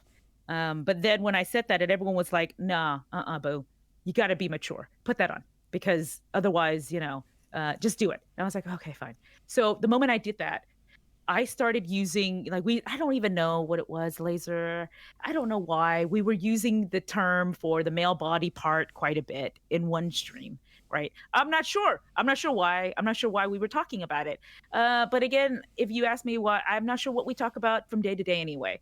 So we have 1010, and some of you guys might know 1010. Okay. He loves to push my buttons all the time. So he basically said, hey, can we get another word to replace that? Because you are throwing that about very aggressively and a lot. So I said, fine. So we did a poll, and there were a number of great suggestions that were put out there, but banana was what won. And so from there, that's where we went to this. Like all of a sudden it became a thing. Now I have bananas all over the place. Like now it's a thing. There's a shirt that's been made with this. I had special emotes made. So now I'm banana lady apparently. Yeah, get all your bananas in the chat, guys. Get all your bananas in the chat. Yeah. So now it's nothing but bananas everywhere, and everyone loves these. And I how can you not? I mean, honestly, Katia, who did this, did such an amazing job with this banana, because you don't really understand why you like it, but you do. Yeah. Right. There's just something about it. Yeah. Supposedly you change your name to Calamity Banana as well. Oh my God! Look at those bananas. Yeah, so many bananas.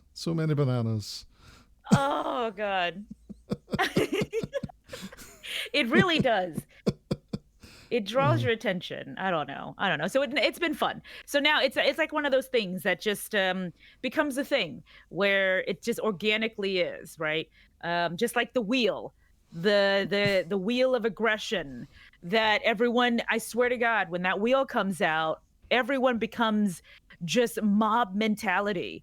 And it wasn't expected, but it's kind of this organic thing that has just happened.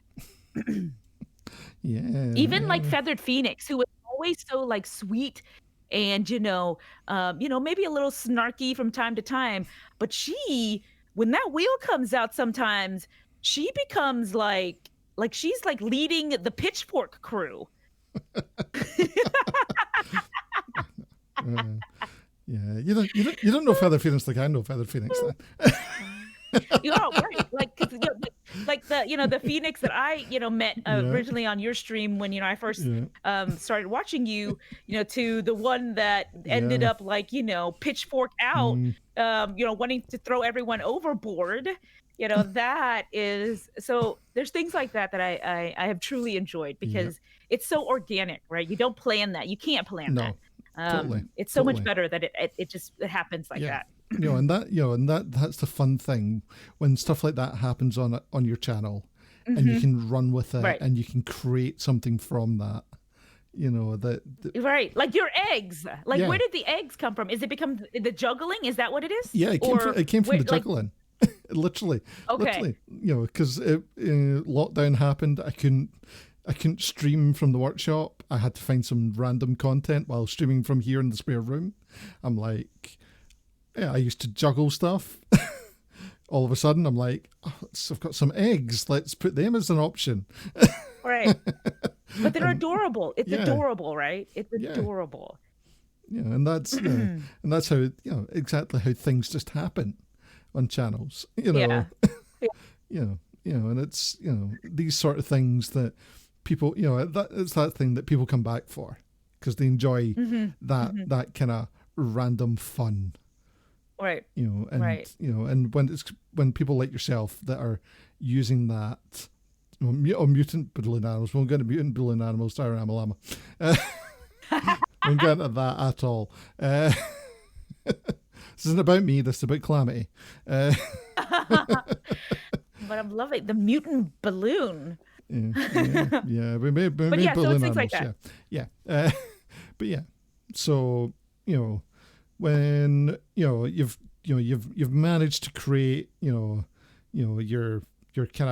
channel kind of starting to get it where you're starting to want it now, are you? It's kind of you've built you've got your community built building going on, because Yeah, this right. is because you're just you're the start of kind of building your community here. Right. You're getting Yeah. people coming in. They're all you've got a really amazing base of people now. They're all coming in. You see them all coming in. You see the going live, and all of a sudden your chat just fills up, which is lovely to see. It is. Yeah. Yeah. They're looking for patches. I mean, I get it. They want me to spin the wheel. Yeah. They just want me to spin the wheel. Yeah, well, that's only part of it. They're there for the chat. They're there for the fun Right. as well. Yeah. And that's the lovely part of it. Where do you kind of see things going from there? What's your kind of hopes here? Your kind of My hopes and my dreams.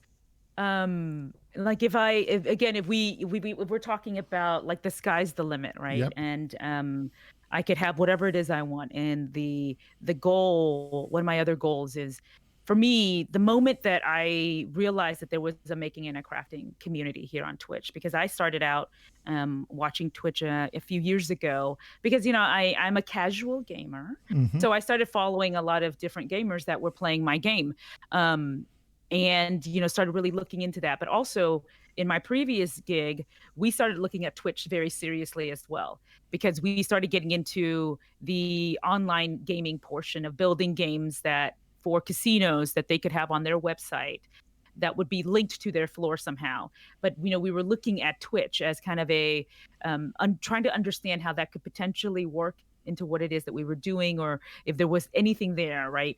So that was my introduction to Twitch. And then once I kind of made that decision that I wanted to do this kind of making and a crafting, and to make that a full-time thing, thought about some different varying avenues I could look down. So Twitch was, sorry, 1 second. When I figured that out. Sorry, Light of My World, thank you so much for that raid. Thank you. What's Light of My World? But yeah, so it was interesting. But immediately, the one thing, and then this is just my background of being in marketing, being in in sales, and that whole piece is, how do you build that? How do you grow that? Because I felt like, of all the categories, of all the communities, that it could exponentially grow.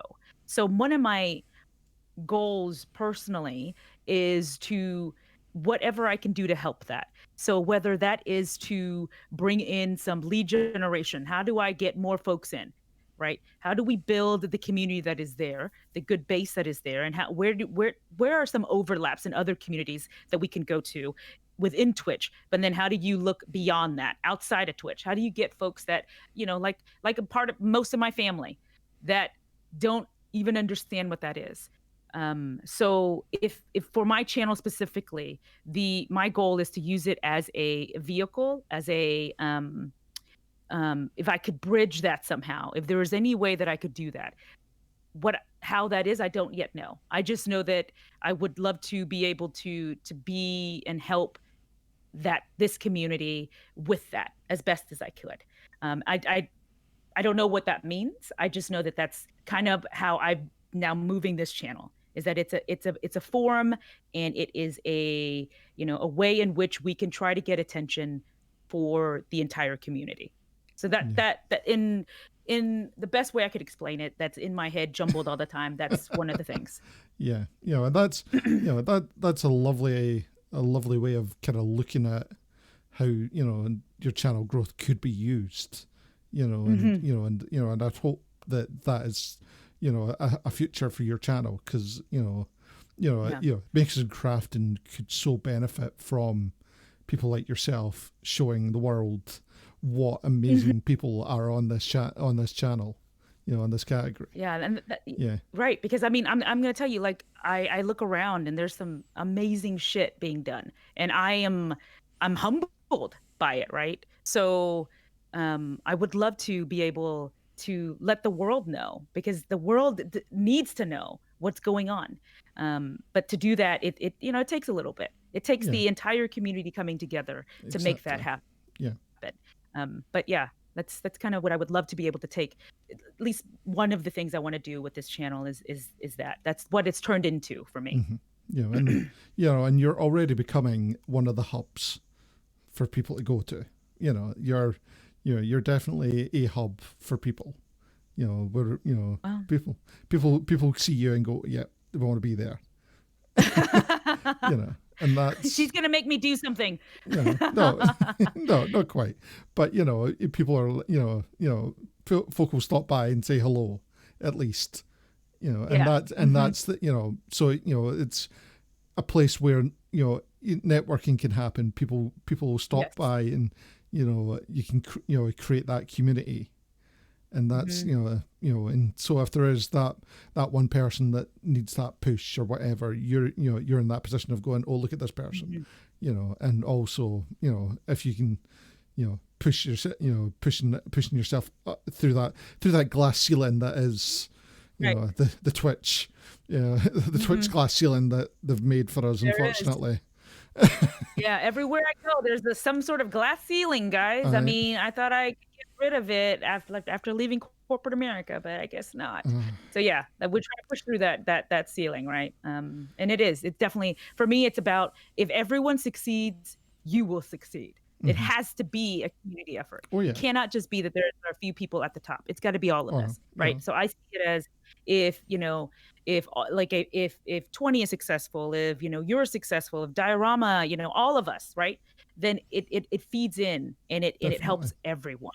So if we all help each other, it will be exactly what it is that we need it to be. But definitely it is, and that it's a group effort. and that that's like one of the reasons why I started up this was for another place to start showcasing all the amazing talent that's out there, so we, and that's part of my thing. I like showing off people, and that's where I'm liking to have that community, so we're all in this together as well, so we can push Right. up, and having Right. people like you that know what they're doing, because I don't know what I'm doing, because it's not my I thing. don't know what I'm doing. Yeah, you'd know better than Yeah. me, though. Yeah.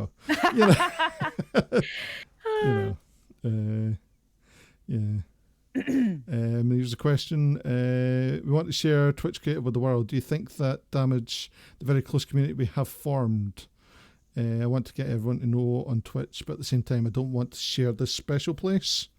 That's a great question, and absolutely, I absolutely understand where Phoenix is coming from. So I get that.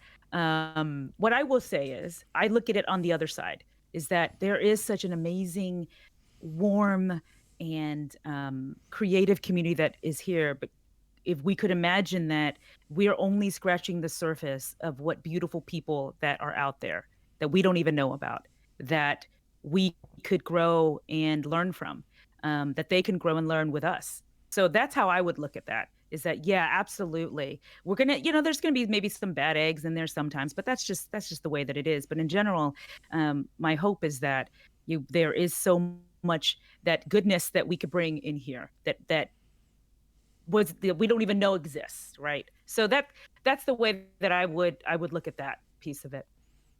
Yeah, and there's so many crafty people that don't know about the creative section of Twitch, Right. And that's Exactly.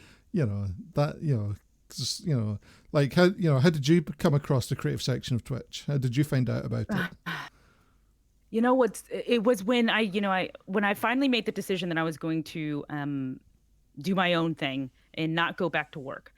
Because originally, when I left my last job, I was only going to go on a sabbatical for 1 year. I told them I was going to be gone for a year. Give me that year, and we'll reconvene. Well, that year came up, and I was not ready. I did not. I basically said, I'm not doing it. I'm not going back. So I spent another couple of months from that trying to figure out, okay, I can't just not do something, right? I mean, I want to do something. I just know that wasn't what I wanted to go back for. So what is it? So when I decided that I wanted to do Calamity Cat, build that, started looking around at, all the different things that I could use, and started watching a couple of makers and crafters and thought, maybe we start there. And at first I thought I was just dipping my toe in. I wasn't really serious because, like I've mentioned before, at the beginning, I never really had a schedule. It was only whenever I just felt like flipping the button live and going. But eventually it became a thing where now it is a set schedule that I am committed to. It is something that I am putting 150% into. So yeah, that's kind of how it all evolved. Was I wanted to do Calamity Cat as a business, as an entity, and what places can I go to get that out? Yeah. It's, because a lot of the time, makers and crafting, because of where we are, people don't really know that we exist at all. Like I didn't even know we existed until I was told by Father Phoenix. Right. And that was, so, it's that, just that brand awareness, as such, Exactly. that needs to get pushed as well, so it's things like that, that, again, if we're all in this together, being able to say, oh, look, we're here, we exist, come and have a look at us, and it's like, keep on pushing, saying to people, oh yeah, Twitch is more than just gaming. Right. Absolutely. And, and I think it evolved to that, right? Like, of course, it started out as gaming, but I think that they have a platform that if they use it right, that could legit transform the way in which we consume, or a place in which we go to consume entertainment. Yeah. Like, you know what I mean? Like Netflix didn't start out the way Netflix is today. They started out just sending out DVDs to people, right? But now they're their own production company. They make their own content that is really good. So there's that evolution. So my hope is that that is something that happens here in Twitch, is that eventually that evolution happens and the growth happens, and then it helps all the communities. It's not just of course we are soft to making and crafting, but there's a whole food section, there's a whole music section, things like that. I just in the last month I've really been spending a lot of time in the music section.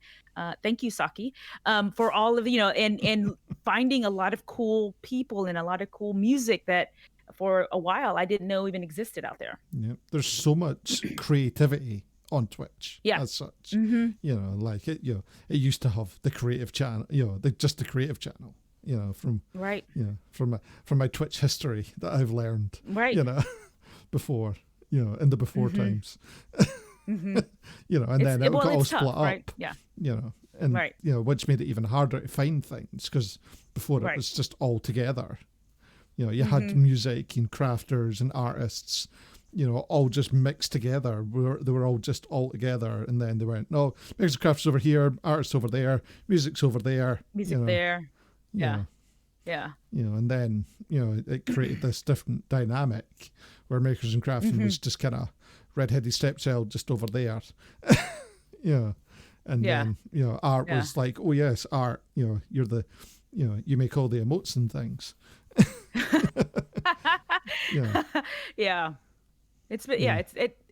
Twitch can do a lot more, I think. But it's of course, it's tough, right? So to that's why I think that as a community, if we speak as a unified voice, it is much louder than any one of us could ever, be able to do, right? So I think that's the thing. There is strength in numbers. Wozzle had asked about the sign behind you, your Calamity Cat. Oh yes, sign. That is. It's was it laser cut? Was it? It was. That's metal. Yeah. So that is metal, laser cut on metal. Yeah. I remember your excitement when you first got it. Oh my God, I loved it. Yeah, I still love it. It's amazing. I love it. I'm now looking at neon signs because I'm obsessed with the neon sign. I think someone, 20 sent me over a banana in a neon sign, and like now I'm like, should I get a neon banana sign? I mean, should we just do that? So yeah. Zornaf asked, with constant changes in categories, and more specifically within the music section, Twitch Sings and DMCA, what advice would you give a musician who wants to stream? I've got no idea. God. Yeah, because I don't know. I'll be honest. I still don't understand how that is navigated, right? Like, how do you navigate that? So yeah, I watch a lot of these DJs. I watch a lot of these musicians, and I wonder the same thing, because are they not also up for to be DMCA'd, right? So I don't. Yeah, that's a tough one, and I think the thing is, with the backing of Amazon, this is a problem I believe they can solve.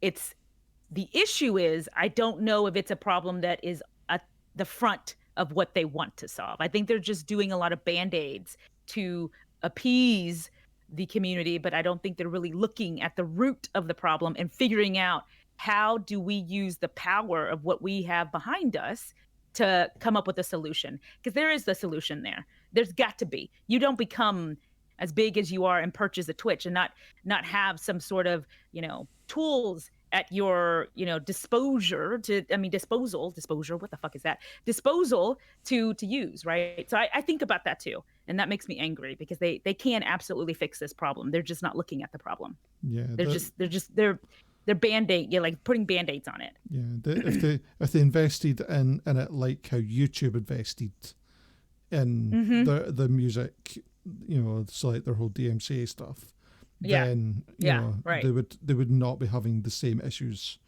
and that would make all the difference, really, and that's but they're not wanting to do that. As Bad said, Harris Heller speaks about it. I think Harris Heller is someone really good to watch on YouTube and here on Twitch as well. So I'm sure that he does his live streams at times, but catch his YouTube videos. She's a really good one just to go and check out, for anything, especially about DMCA and music, all that sort of thing. But I think there is absolutely a solution there. It might not be. It's a complicated one, but I think it can be fixed. It's just, they just have to really they have to make it a priority, and I don't know that they do. Yeah. There's always something, though. That's the thing. And Twitch fights a lot of fires, but they don't do it effectively. And that's it's like things like that Monster Cat issue, where they were like, oh no, we didn't mean it like that, and no, it never existed at all. Right. For me, I think a lot of times, a lot of companies where they stumble a lot is in the communication and how they communicate that out. And I think a lot of times that's what gets Twitch, is that you gotta be better about that. You got to get the buy-in first, and then if you're going to do some big changes like that, you definitely have to get some buy-in first. You can't just drop that into the community and think, oh yeah, they'll be fine with it, because otherwise you're going to be backtracking most of the time, and then no one's gonna they're never going to listen to you, and they're never going to take whatever you throw out at them seriously. So yeah, I think that's been a few issues, and that was a bad decision to be made, but also very poor communication. Yeah, very much so.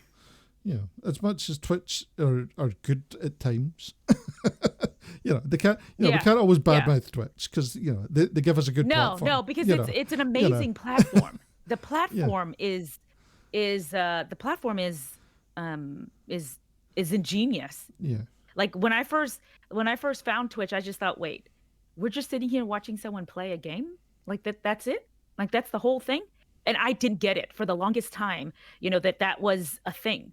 And then when I started really kind of investing some time in it to better understand the, kind of the working of what Twitch is, I realized that it had nothing it really doesn't have anything to do with whether it is a game, whether it is you're watching someone cook, or you're watching someone make something, or you're just watching someone talk. It had nothing to do with that. That was a piece of a very big, pie, right? And the majority of that pie is made up of the community. You are there because you are building a community and you want to be a part of that community. And that is where I realized was the beauty of it all, is that we are always seeking to be part of a community, to be, members of whatever that is, whether it's your book club, whether it is like, the group that you hang out, whatever, it's a tribe, right? We're building these tribes and people are drawn to that. And when I realized that, that's when it clicked with me. That's when I knew that's where the brilliance come in, like it's the community. It always comes down to the people. That's what it always comes down to. I'd be saying, and this year in particular, finding community is a difficult thing to do, and right. And Twitch has been an amazing place to find your tribe, Yes.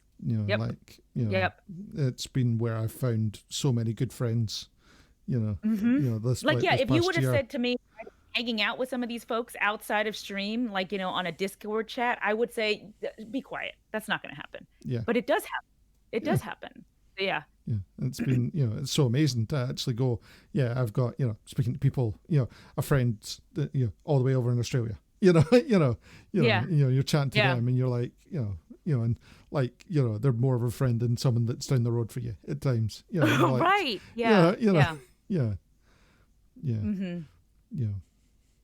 Like Bam was saying, it's hard to build your following. It can be a slog to do that. It takes time, it takes effort, but it's more, you put in the work for it and it happens. Right.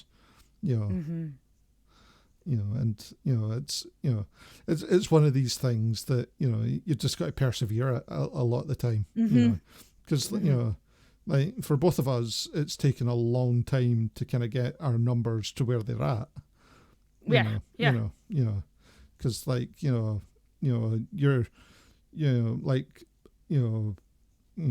I've only just starting seeing my numbers starting to rise, like the past kind of 4 or 5 months. I think it's probably a bit similar for yourself. Yep. Me too. And that's just, a bit of hard work, a bit of luck, a bit of, some unknown factors that sometimes just happen. It just happens. Yeah. But it's, it's also thinking about the, like, what it is you want to get out of it too, right? Like it's, I will preach that quite a bit. Is it wasn't until I became really serious about what it is I was doing here that I really started thinking about the, what I want to get out of every stream and what I want to get out of every week that I am streaming, and, what I want to bring to the community. So, building the following is tough, but if you do it organically, and that's the strength of that community is going to be worth it. So but I know, Bama, it's tough. It is tough. And we're all still there, right? We're still building. It doesn't end, right? Yeah. And like Lama said, appreciate what you have now though. You may not want 1,000 plus in your chat either. It depends how you do your streams, because like when you look at like the big streamers where it's just a wall of text that they're not reading, if it depends on the style of stream that you want to have. Because I know for my streams, I like interacting with everyone in my stream, when I see their messages and, you talk about that, and, when you start getting bigger, that will get harder to do, and it's making that decision of kind of where you want to be within that, and how big do you want to be, and that, these are all kind of questions that you have to decide for yourself as well. Yeah. And that's, and it all comes down to how you want your stream to be and where, exactly. Right. And it's different for every person that streams as well. It really is.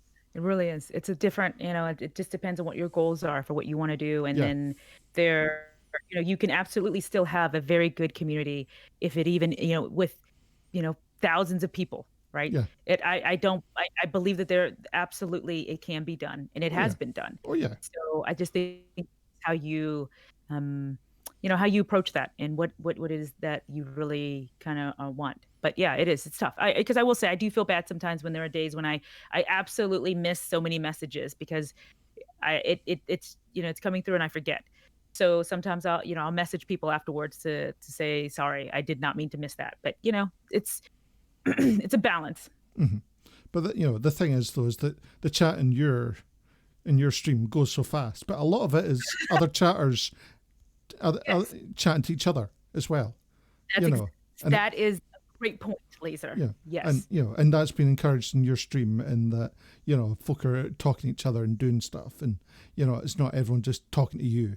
It's the community's talking to each other and making jokes and doing all that sort of thing, and that's what you want. That is the dream, right? Because it isn't because again, if we're building a community, I just happen to be the person right here in front of the camera and the mic. But what is beautiful is when you see, just like you said, people that are, they meet in the chat to say hi to each other, right? It's a meeting spot for them. It's their daily coffee, whatever that is. And they are following each other's lives and chatting. And so that is what I will say is just as important. And what really helps to grow the community is that everyone is not just talking to the streamer. It's everyone. So I think that is the one thing absolutely I think is so important. And it's so great to see. I love that. Sometimes I'm not even part of the conversation. Yeah. Like and that is awesome, right? They don't even need me.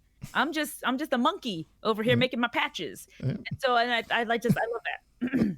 Yeah, we've not even got to talking about things like patches or anything like that yet. All right. We'll actually talk about some patches. We'll get on to kind of more things that you've kind of modern Calamity Cat that we've like COVID hit. Events dried up. No one was allowed to see each other. So you had to, you pivoted. Yeah, like I did. I pivot. I had to, and I remember the moment because, this was in, I think, early March when everything was starting to get kind of serious, right? Like March was a bad month for us this year. So it was getting pretty dire. And I just remember in the middle of the night, I was, kind of thinking about everything. And I just thought, hey, man, I've got like 200 yards of fabric. I've got a couple of sewing machines. I'm pretty sure I can help out somehow. So, I started reaching out to a couple of nonprofits here in Austin that were specifically, bringing their forces together to make face masks. And it just kind of spiraled from there. So, but yeah, it was definitely one of those things that was, again, organic, but I had a great time. But I'm going to tell you, I am so fatigued on mask making. I am fatigued. Yeah. How many masks have you made? I think we ended at close to about 1,600. 1,600. So 1,600 masks.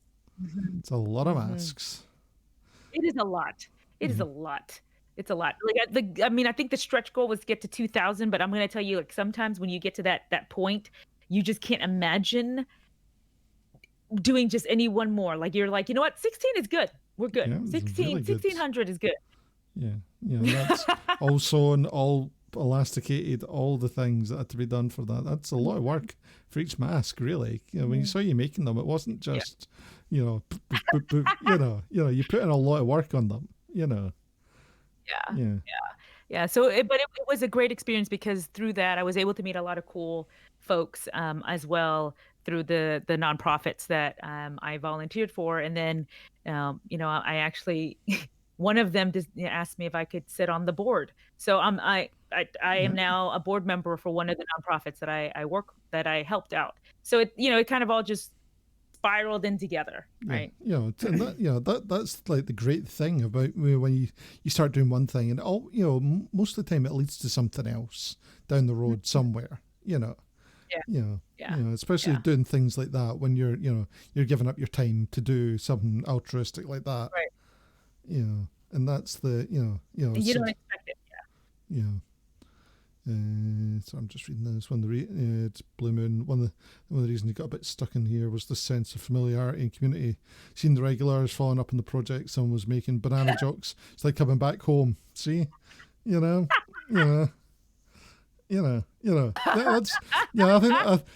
I think that should be a quote for you. On your. Oh my God, that is amazing, Boo. It's totally a quote. Oh, yeah, that's what makes me come back. Like that right there is it warms the cockles of my heart. Those things right there. So from there, you moved on to patches. Oh man, and that just happened. Like it was so organic because I was really fatigued on making masks. I'm not gonna lie to you. I was supposed to still be making them, but I had to tell my nonprofit that I was like, look, I got to take a break. I just can't. I am I need a little bit of break. And so when I got my sewing machine back with the the embroidery function, I had never used it really before. So I just thought, maybe we'll give that a whirl. Let's try it out. And we make one patch, and now I'm like 100 patches deep.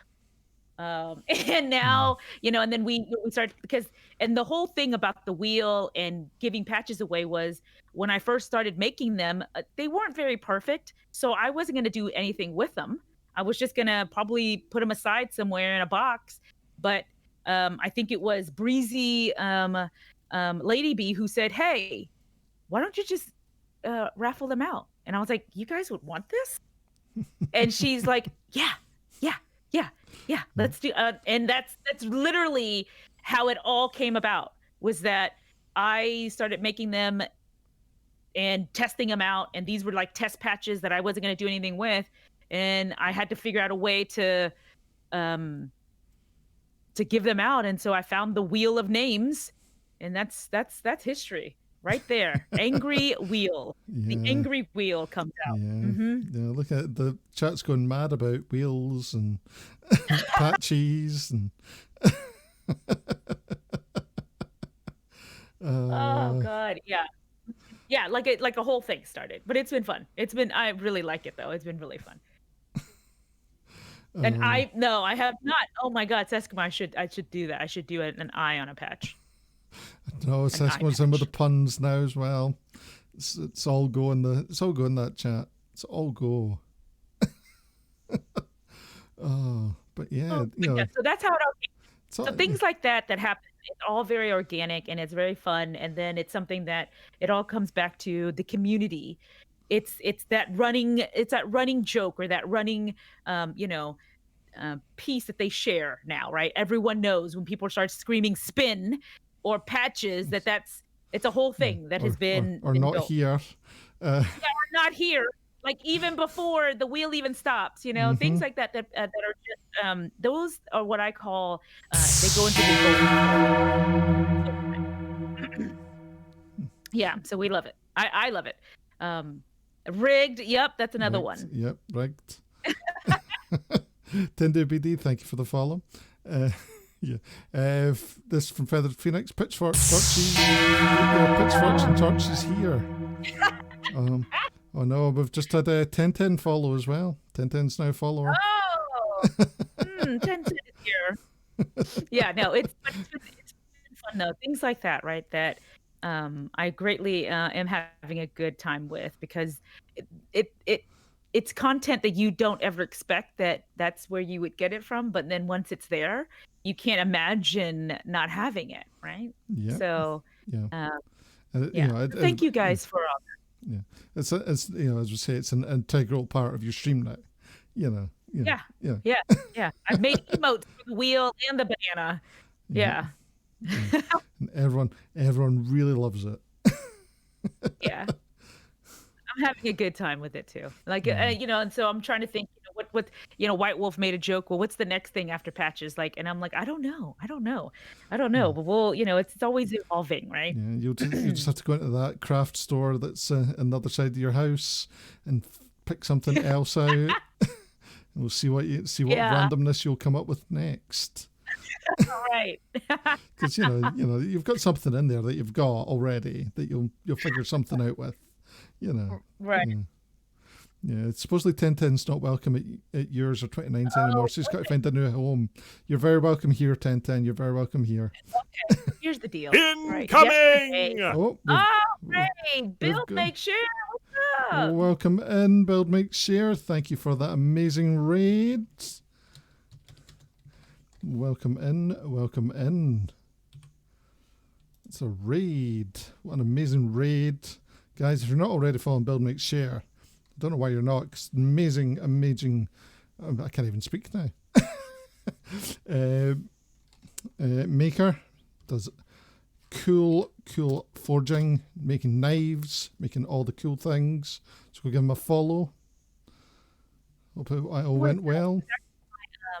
He was my maker swap. So for Acres, they do this maker swap, and so I Build, Make, Share was the one that was pulled for me. So I just recently sent him the stuff that I made. Unfortunately, it was the wrong size because I went off of what Acres said he thought the size was, and I was off by a whole size. All right.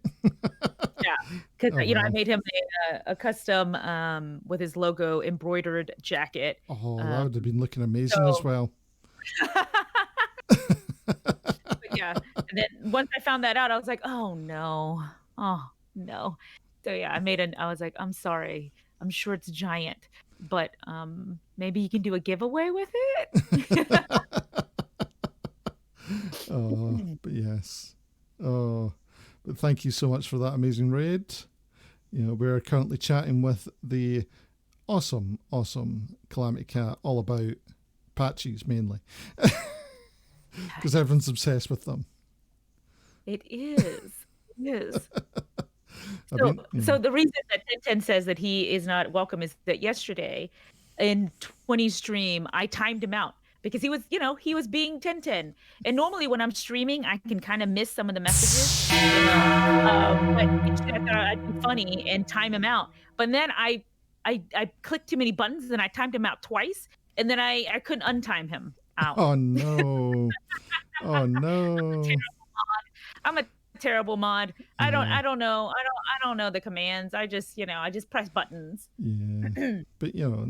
But that's the thing though, like having good mods is always the thing. Oh god. They are a godsend. I'm telling you what, man. And it took me a while to finally lean into that because for me 20's like I'm rethinking. For me it was that I never wanted anyone to feel like they had to be there or that they, like, if they are there, that they're working per se. Yeah. So I never wanted to put that on to anyone. So yeah, that's why I was always so resistant to it, was to do that. So yeah, but incredible mods are like, they make streaming so much easier. One thing you don't have to think about, right, is all that other stuff that's going on. So if something happens on your stream, they're right on it. Yes, absolutely. Something you get little follow bots or whatever, or like if it's like Michi, because Michi is one of my mods. She ends up she just sorted that out by making a command thing to stop it all. I'm like, okay, I didn't even know you could do that. Right. It's amazing. And absolutely. And then it's like all my mods are great as well because I've got like Llama and I've got Make Mistakes and brilliant mods. And again, like they pop in and out. They don't always need to be there. Sure. And that's a good thing. Yeah. Mm-hmm. Yep. Absolutely. You don't always need to have a mod in. And no.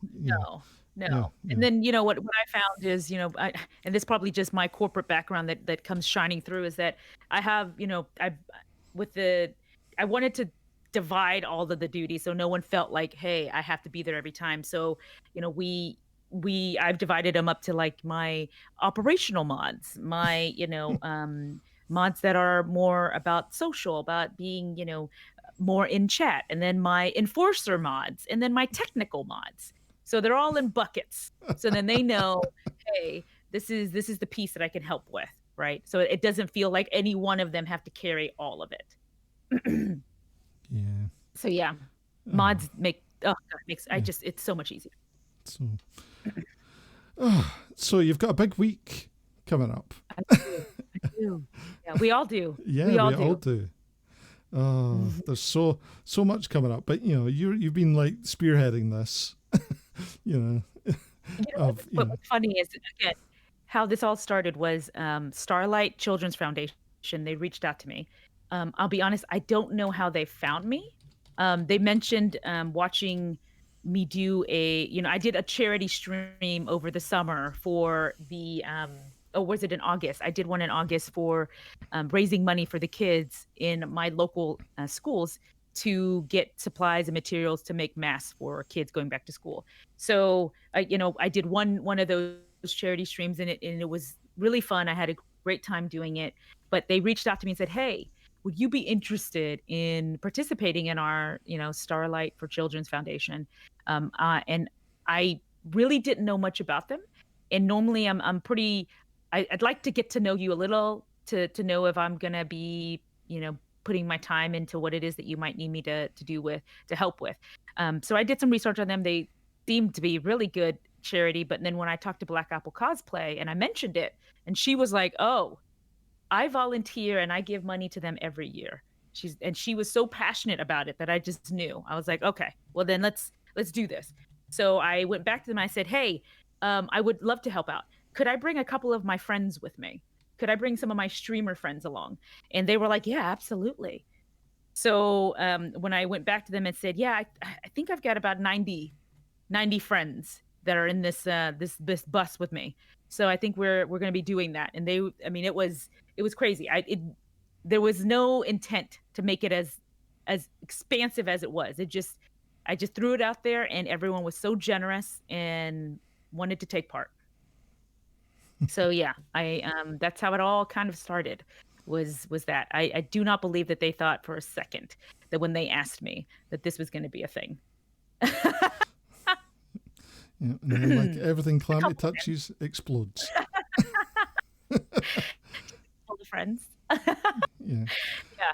So it's been, but I've had a great, honestly, to see everyone come together, and that the fact that we haven't even truly kicked off, and I think we're like over $3,300 raised already. Amazing, guys. Yeah. Like it hasn't even officially started. And then all of the cool, just everyone coming together, right?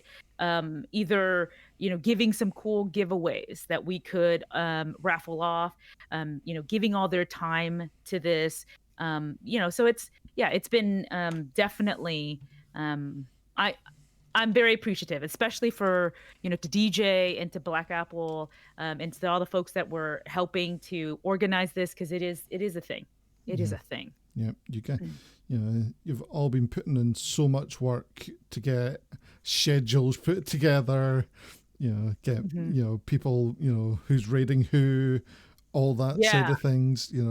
Right. DJ and Black Apple and yourself have been in the Discord helping people set up the Tiltify, get the things in the It's a whole operation. And all the bits, all that side of thing. Yep. You put in a massive pound of work, and you get, and so what's the current number of streamers have you got? I think we're at 91, I think, because we lost a couple due to some scheduling and other things, but I think we're still over 90. So I think it's at 91 right now. It's amazing. Absolutely amazing. Yeah, no, seriously. It's crazy. Yeah, it's insane. Let me just find the right bit. I've lost where have I put it? Get the right one. Where is it? There. Where are we at? Here. Yeah. So this is the bit. There we are. I knew the right thing. There. That's the one I was looking for. There we are. Yeah. I had a thing. I knew I had a thing. There we go. Yeah. Yeah. So yeah. Yeah. It's so hard cats. And Phoenix is right. If it wasn't like DJ and Blapple, just helping out, because otherwise, it's a lot. So especially this time of year too, we all have a lot of things going on. Yeah. But it absolutely helped to have so many people just basically, step in and say, hey, yeah, definitely we'll help. Absolutely. So I'm appreciative. I think it's awesome. And that, And I think all right. There's so many amazing streams going on, and so many different people streaming, doing so many different things. There's so many different ideas happening for people have got some, different giveaways going on, different ways that they're planning on doing fundraising. You've got some raffles going for things like, what's on? You've got. So Feathered Phoenix is donating a custom hand-painted violin, which is ridiculous, is awesome. We've got a custom, a handmade quilt that Abby Fabby is donating as well. And she's going to be making that live this week. So, you get to watch that as it's being made, and then you could potentially win it. I've got a prop that was donated to us that is the replica of the Aquaman trident that was in the movie. And then Sasaki coming in with 2 dragon's eggs and 2 knives. So, and then also Bama and Bethany have provided some awesome stuff that I want to be able to use as milestones, as raffle milestones when we hit certain spots. But it's just basically everyone saying, what can we do? How can we help? What is it? All these things that are, that's amazing, right? I'm blown away at the generosity with not just your time, but with, what it is that, anything to help to raise money. For like me, I'm giving up my beard, people. If we can get 1,000 on my stream. Shut up! No. That is awesome. Oh man, I love that. I think, blame my chat. Was their idea? Wait, so when you hit 1,000 donated on your channel, you will shave that beard. I will shave the beard. That is amazing. Yeah. So if we get 100, I was only aiming for 100. 100 we get laser goth. Right. 500 we get glitter beard. Oh man. And if we get 1,000, it's a pipe dream there. If we get 1,000, we'll shave that beard. I don't know. So, I don't know. See, that's so cool, but that's fun, right? It's also we're doing a good thing for kids that are seriously ill, but at the same time, we're having a good time with the community, and that I don't know if you can ask for any more than that, right? Yeah, exactly. So, we've got a little video here actually, just to show people. Oh yeah. Just to kind of give you an idea about the charity itself. So here we go. Starlight's purpose is to deliver happiness to seriously ill children and their families, to give them moments of normalcy, to escape whatever injury or illness they're battling. Starlight has a lot of programs that help us build that bridge between kids really instantly. When you're in the hospital, the days are long days, and the more we have to distract us and to entertain us, the quicker it is that we recover. What I love about Starlight is the simplicity of the programs. You can literally see a child's face come to life when they put on one of our gowns, when they play with the fun center, when they're immersed in our virtual experience world. There's a direct correlation between happiness and outcomes after surgery. Patients that are engaged recover smoother and quicker and faster. And it just takes the conversation away from the next scan or the next treatment or the next dressing change. It's like a little escape for us as parents also. And when I was playing with her, I felt very overjoyed because it was taking away my sister's pain. One of the great strengths of Starlight is our network of hospitals and paediatric centres across the country. It's about 800 in our network that we work with. 20 years ago, we started partnering with Starlight Children's Foundation. They provide so many amazing programs to benefit seriously ill children and hospitalized children. Everything around them as far as hospital equipment is totally unfamiliar, and so when they see something like a Nintendo roll into the room, they kind of say, oh, I didn't know that kind of stuff was allowed here. When I'm having my treatments, they bring one of those in, and I'm just like, time to play. It does help in the healing process because it makes him happy. By us delivering happiness, we know that it shortens hospital stays, it improves health outcomes, and lowers the cost of care. Starlight makes an enormous difference to patients and families. It's all part of getting better. And they're not just their injury, they're not just their illness, they're still a kid. And so this really allows them to still be a kid while they're in the hospital. The more we partner with others like the Starlight Children's Foundation, the better we can do our job and the better we can take care of the kids every day. We bring to kids that are seriously ill moments where they can be a kid.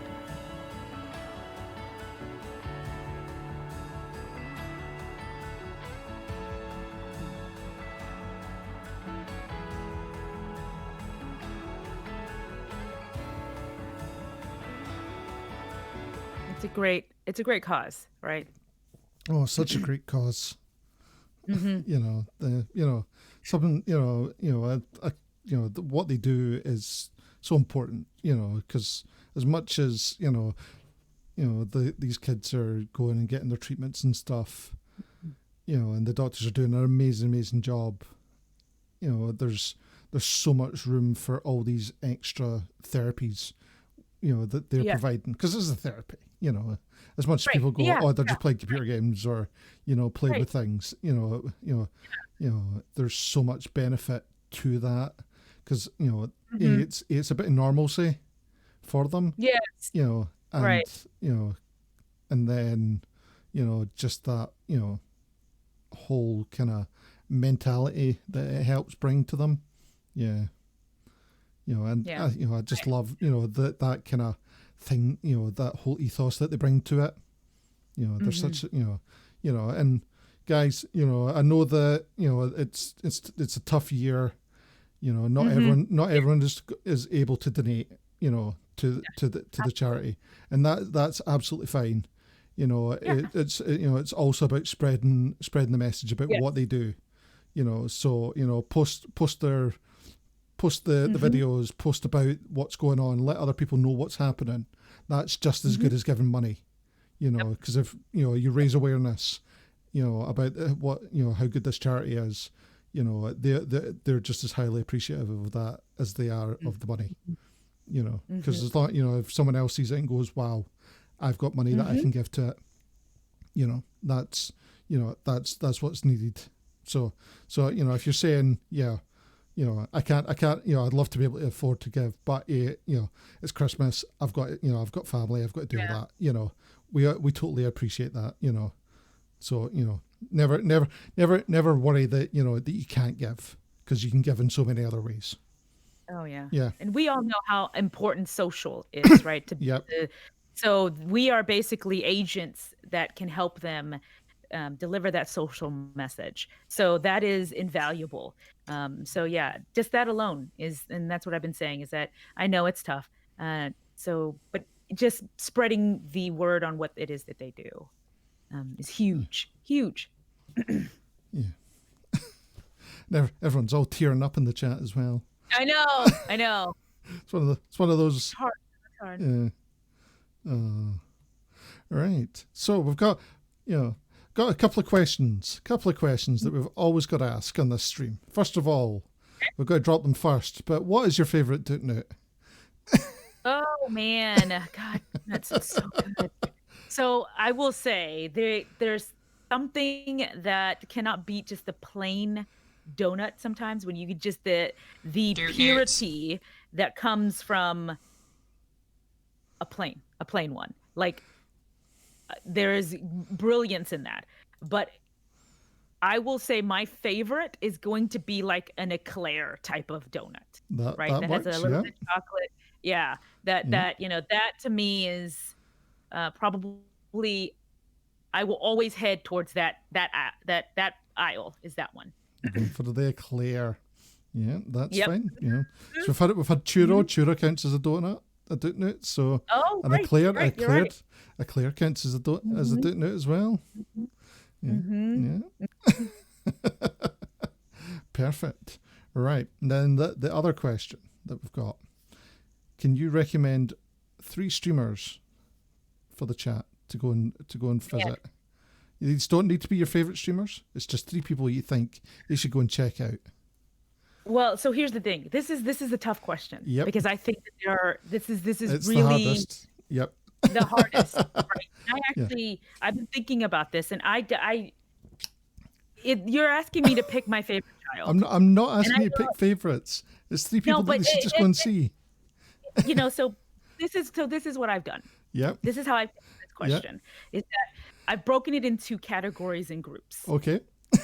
And if I could, I would put everyone in all of it, right? Okay. Like, but so how I look at it is that, like, there's the original of, like, the OGs of what I would say is when I first started and I started to get to know the community, these were the folks where I just thought, man, that was so welcoming and had such great knowledge that I was able to, like, absorb from. So, that would be you and Diorama Llama and Hula. Like, those are, like, what I would consider the OGs of making and crafting. So, and then I break it up to, like, the ones that I just think are so good at what it is that they do, on top of being you just want to hang out with them, and then you just enjoy being in that community. And there's something about this magic that that they have, right? That whatever it is that they're bringing is you want to be a part of. And so for me, this list is the longest. And so I will tell you that I will give you just a couple of names, but I'm going to say, guys, that it's not just this. It is so long. But, from that, I would say, 29 Fireflies. I absolutely love, from the moment that I remember the moment that she first showed up in my stream and we started chatting, and I just knew instantly. I was like, oh yeah, I totally love this. Like, everything about this, I love it. So then when I started watching her stream and we started getting to know each other, I talk about 20 in this house all the time. So the Mister's always like he knows about a number of you guys, but yeah, 29 Fireflies for sure was probably one of the first streamers that I probably made the first, like, personal connection with is with 20. And then I will also say Black Apple Cosplay. When I first met, I'm not gonna lie, when I first met Black Apple, I thought she was a little sus.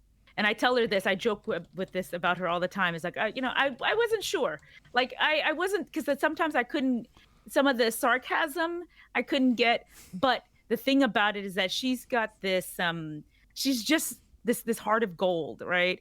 And she's always so, if you ever have had her in your chat, she is so good at, she's not only just a streamer, and she also does some amazing shit. Like, she started doing leather work, and her leather work is amazing.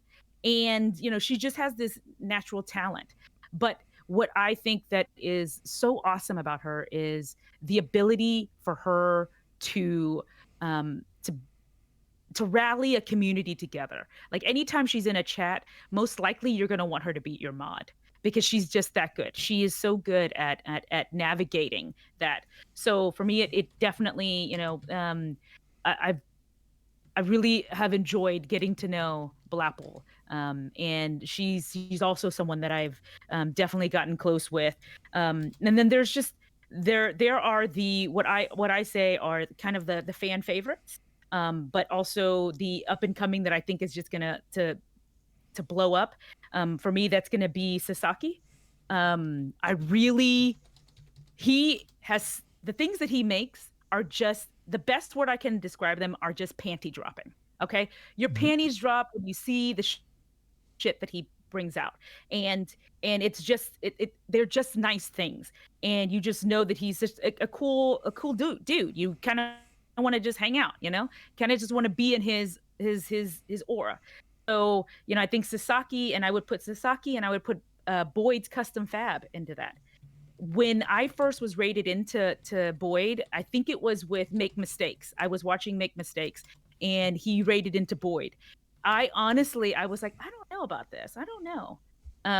But the more you got to know Boyd and the more you hung out, you just, again, realize that there's a lot of talent, there's a lot of heart there, and that is someone that you want to get behind, and you want to help him, and you want him to be successful, and you want him to do that goddamn skelly dance, like that things like that, that I find just amazing, right?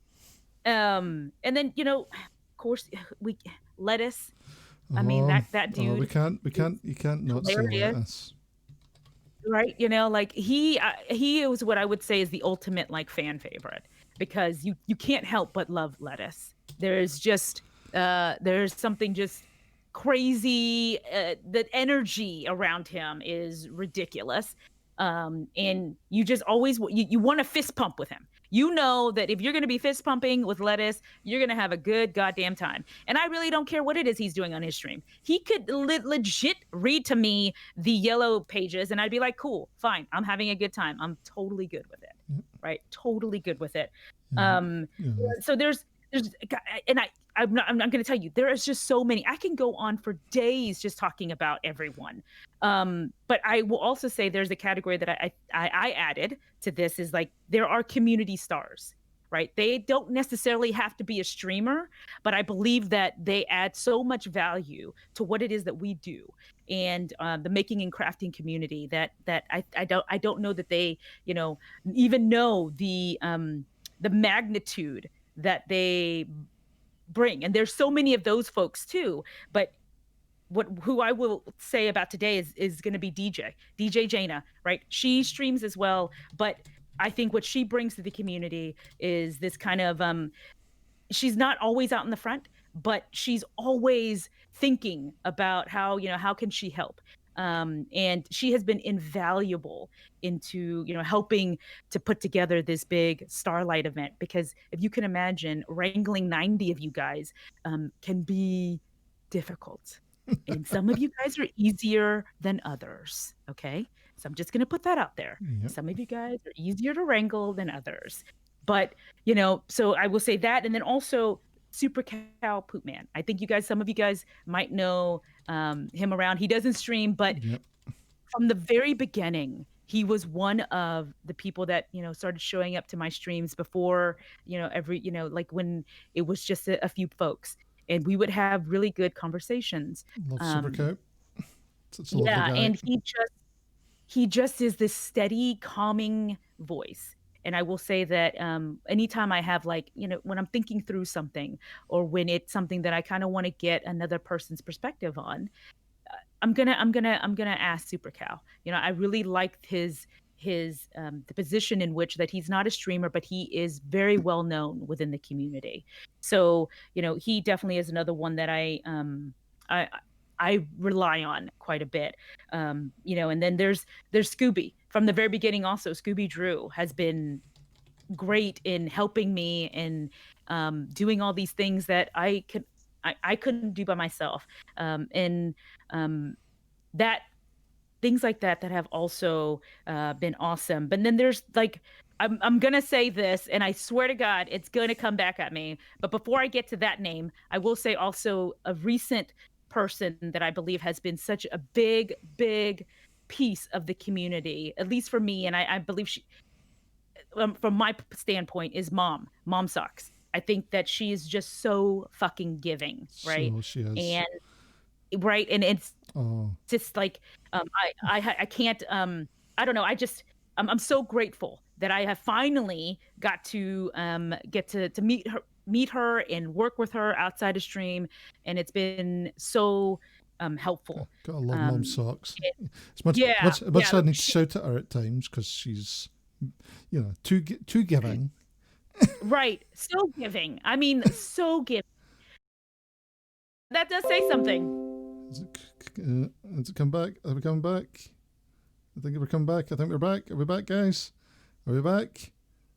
I knew it. I knew the world would just like fall We're apart. back. As soon Yep, as I think we're back. and- We're back. We're back. Yep, we're back. Yep. Yeah. So here's what I will say. 1010 drives me absolutely batty, right? But he is also not a streamer. But if you think about your community and the people that have been in your community that they, you know, they are there to let you know maybe sometimes when you need to think about something. He's that person sometimes for me, is that you don't want everyone. I want to be told or to someone to talk to me about, hey, maybe think about this, or this. So, you know, as much as 1010 and I fight, and as much as we on screen we do, I will tell you guys that I do, as much as I hate to say it, and God, it's killing me to even say this, but I do appreciate 1010 because you do need people like that in your community. You need someone that does. You know, they do respect what it is that you do, but they add value in not just saying that what you're doing is great, but they add value by having that honest conversation with you, because sometimes that's the hardest to have, is to tell someone honestly, you know, what they think. So for me, I think that is just as valuable. And so that's that. I'm sorry that my list was not 3. No, I it's just fine. couldn't. I could go on forever, Not Laser, a problem but, you know. at all. Because there's just so many. I There could go is on so for many. days. Yeah. And that is the So, thing. yeah, There's so many amazing streamers out there. Yeah. And that, you know, it is always hard to keep it down to 3. You know, Yeah, and always, you know, it is a hard question, I know. Right. You know, and you want, So, you know, yeah, so I you broke do the want to rules. shout out everybody. And it's, you know, Yes. I'm always the same. I'm like, you know, there's, you know, nearly everyone that comes into chat, I'm like, I want to shout you out. I want to shout you out. You know, I know. They're all I know. so amazing Yeah. people. You know, Yeah. the entire makers and crafting community, everyone that comes in that chats, you know, even when they're not makers and crafting people, but they're streamers and they're doing things, you know, they're all part of the community, and you want to shout out what they're doing because they're making good content in one way Yeah. or another, and you want to go, look at this, you know. Yeah. Yeah. Yeah. So yeah, I mean that's the thing, guys. And if I'm sorry, it was the limit. I would list every single one. Of all the things, this was probably the one question that gave me the most heartburn. I'm not gonna lie to you, Laser. I spent like some nights thinking about this because I get the question, but I also was like, I just can't. Okay. One sec. Unchained Camo, thank you so much for those 5 gifted subs. Thank you for the drive, for Road Rally, for Worth Lettuce, for Captain Sexy, and for Jagged Jan. Let's drop some nukes for all that. Thank you so much. Yeah. So kind. Thank you. We'll let all the... Did 10 just miss that entire piece? 10. Did you just miss an entire piece? Are you kidding me right now? Are you kidding me, 10? The one time that I have nice things to say about you, you're not listening? Oh, poor 10. He missed it all. He'll have to go back and watch the VOD. Yeah, I'm not repeating it. Yeah. 10, I went on a whole thing about you. White Wolf, thank you so much for those 300 bits as well. By the way, Unchained, thank you for the 50 bits earlier as well. Yeah. Thank you. Thank you so much. Oh, and 29, thank you for those 100 bits. And there's a hype train. Thank you. Here comes the hype train. Choo choo. All the hype. Mm-hmm. Clapping Lemon. Yeah, Clapping Lemon Cheeks. Thank you for those 100 bits. Thank you. Miche. Thank you. Thank you for that gift sub to Blue Moon. There we go. My super loud alerts. I don't know if you can hear them, Calamity. No, I can't. I can't hear them. They're actually it's not that loud. All right. I like every time now. I'm looking for a recorder sound because 20 always has that recorder now. So I'm always like, is there a recorder coming out? There we go. Bloomin's got the eggs. She's got the eggs. Oh, eggs. White Wolf, 1,000 God. bits. Thank you so amazing. much. We're just dropping Those are newts. so We're just dropping newts for this hype train. God. That is so awesome. Just all the newts are dropping. This is the thing, right? This Yeah. community is stupid. Yeah. You guys are. Thank you so much. You know, you don't need to do this. That's the thing. You know, and it's always appreciated. You know, you're showing your support. Whoa! Camo coming in hot. Thank you, Camo. Thank you for those 5 gifted subs to Lizcroft, to Force and Foam, to Gallifreyan, to Purple Tea Cosplay, and to Scooby Drew. Thank you so much. We passed level 3, we went to level 4. And look at all them eggs. Look at all those love eggs. All those love eggs. I know. And we've got some Scottish eggs. We've got some Scottish eggs now as well. So I had to put in Scottish egg because, you know, I'm Scottish. you haven't realised this already, guys. Totally Scottish. Yeah, you don't know. If you don't know. Yeah. Clapping Lemons. Thank you again for that 100. Unchained Camo. Thank you for the 200. Thank you. Man, when you unleash Camo, just watch out. Yeah, just watch out. That man is crazy. Oh, thank you so much. White Wolf, thank you for the 200 I want to say corgi bitties, but it's doggy bitties. It's not corgi, it's doggy bitties. Oh, you guys are mad. You guys are mad. Yeah, I know. All This the love, is guys. normally when I start drinking. Like That's at when you this start point, I'm just drinking. like, this is the point at which I just start drinking because I don't know what else to do. You know, like at this point, what do you? Mom Socks has gifted a tier 1 sub to 1010. 1010's got a sub. It's got some eggs now. Thank you, Mom Socks. Thank you so much. Oh.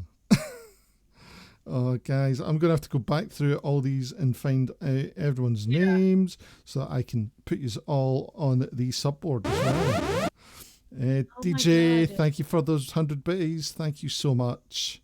We're up to level 5. We're completed level 4. We're 10% into level 5. Thank you so much. Oh, so when you get all your names up on the subboard in the workshop. Get your names up on there. Oh, madness. Oh, that's how you roll. Spin the wheels, all those angry wheels. Yeah. Silver Blue Dragon. Oh my God. Thank you so much for those 300 bits. Thank you. Seskimo, thank you for those 100. And Unchained Camo, thank you for that sub. Thank you. And Sasaki, thank you for those 300 bits. I'm gonna have to drink for you, Laser. You're going to drink for me, yeah. Well, here's the thing. I don't drink. Oh God, Laser, let me. Oh, you know what? Hold up, I'll drink for you. I'll be right back. There we go. Oh man, guys, you guys are just. Oh, yeah, you can stop now. You can just stop now. It's fine. We're all good. We're all good now, Mom. Oh, thank you, Mom. Giving the gift sub to Ember Project. Thank you so much. Bad Dad for that 100 bits. 29 Fireflies for the 100 bits. Clapping Lemon for another 100 bits. Thank you so much. Oh. Crazy people. You guys making are far me too drink crazy. on other people's streams now. I know. Yeah. Oh my God. You guys are mad. God. Yeah. Seriously. Oh. Mom Socks again.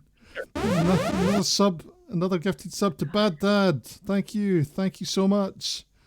100% level 5. Sasaki, 200 bits. Thank you, and DJ for the 100 bits. Thank you so much, guys. Wow. Okay. All the hype. Let's. Yeah, all the donuts, all the hype. Dropping all those newts, guys. All these newts are dropped. All the newts are dropped. Thank you so much, guys. You guys are too much. Thank you. Oh, what? DOOTNOOTs. Yep, dropping those DOOTNOOTs, all those DOOTNOOTs. You've rendered me speechless, guys. Rendered me speechless. I know. You made me bring out the White Claw. Oh no, it's the for White Laser. Claws. Yeah, I had to do this for Laser, y'all. This is not for me. I didn't want this. I'm doing it for Laser. Look at this. They've actually Twitch has got boxes of DOOTNOOTs for part of the 2020 emotes. My God. That's amazing. It's amazing. Oh man. But you guys are so good. You know, and this is what, you know, talking about community in Twitch. You know, yep. You got, you know, like you'll jump in and throw a level 5 hype train to people. You know, and that's lovely and, you know, highly appreciated. But you'll just, it's not always about the subs and the bits. It's, the coming in the chat and having a laugh and all these sort of things, which is just, and I've loved you guys coming in today and just, making this one so good. This podcast, Vodcast. I've got to remember to call it a Vodcast, because if I call it a podcast, why people... is it okay? What's the difference? If I call it a podcast, people keep asking where can I find it on the podcast things. If I call it a vodcast, people will go, "Oh right, it's a video." Because we had this problem last week when we went and raided Quiltoni, and she was like, "Where can we find it?" Okay, that's what I was wondering. Yeah. Okay, got it. So, or as Lama says, this one has vodka. Vodka. Yeah, I still don't. Vodka still. I even ever since that from a year ago, I still don't like I don't hit the vodka very hard anymore. It really changed me. Just White Claw, y'all. Oh, guys, choo choo. 15 subs. Thank you all. Thank you all.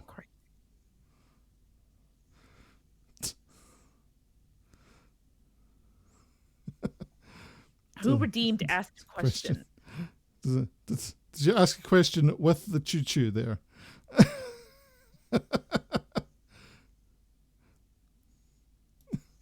Oh, but thank you all very much, guys. It's been a pleasure today. I've had a great time. So, we've been doing this for 3 hours now. So I think it's about time to wrap this up before we start falling asleep. It feels like it just did. Oh, there we go. Wait, we've got a question here. How many shows have you had to hide in the dark corner?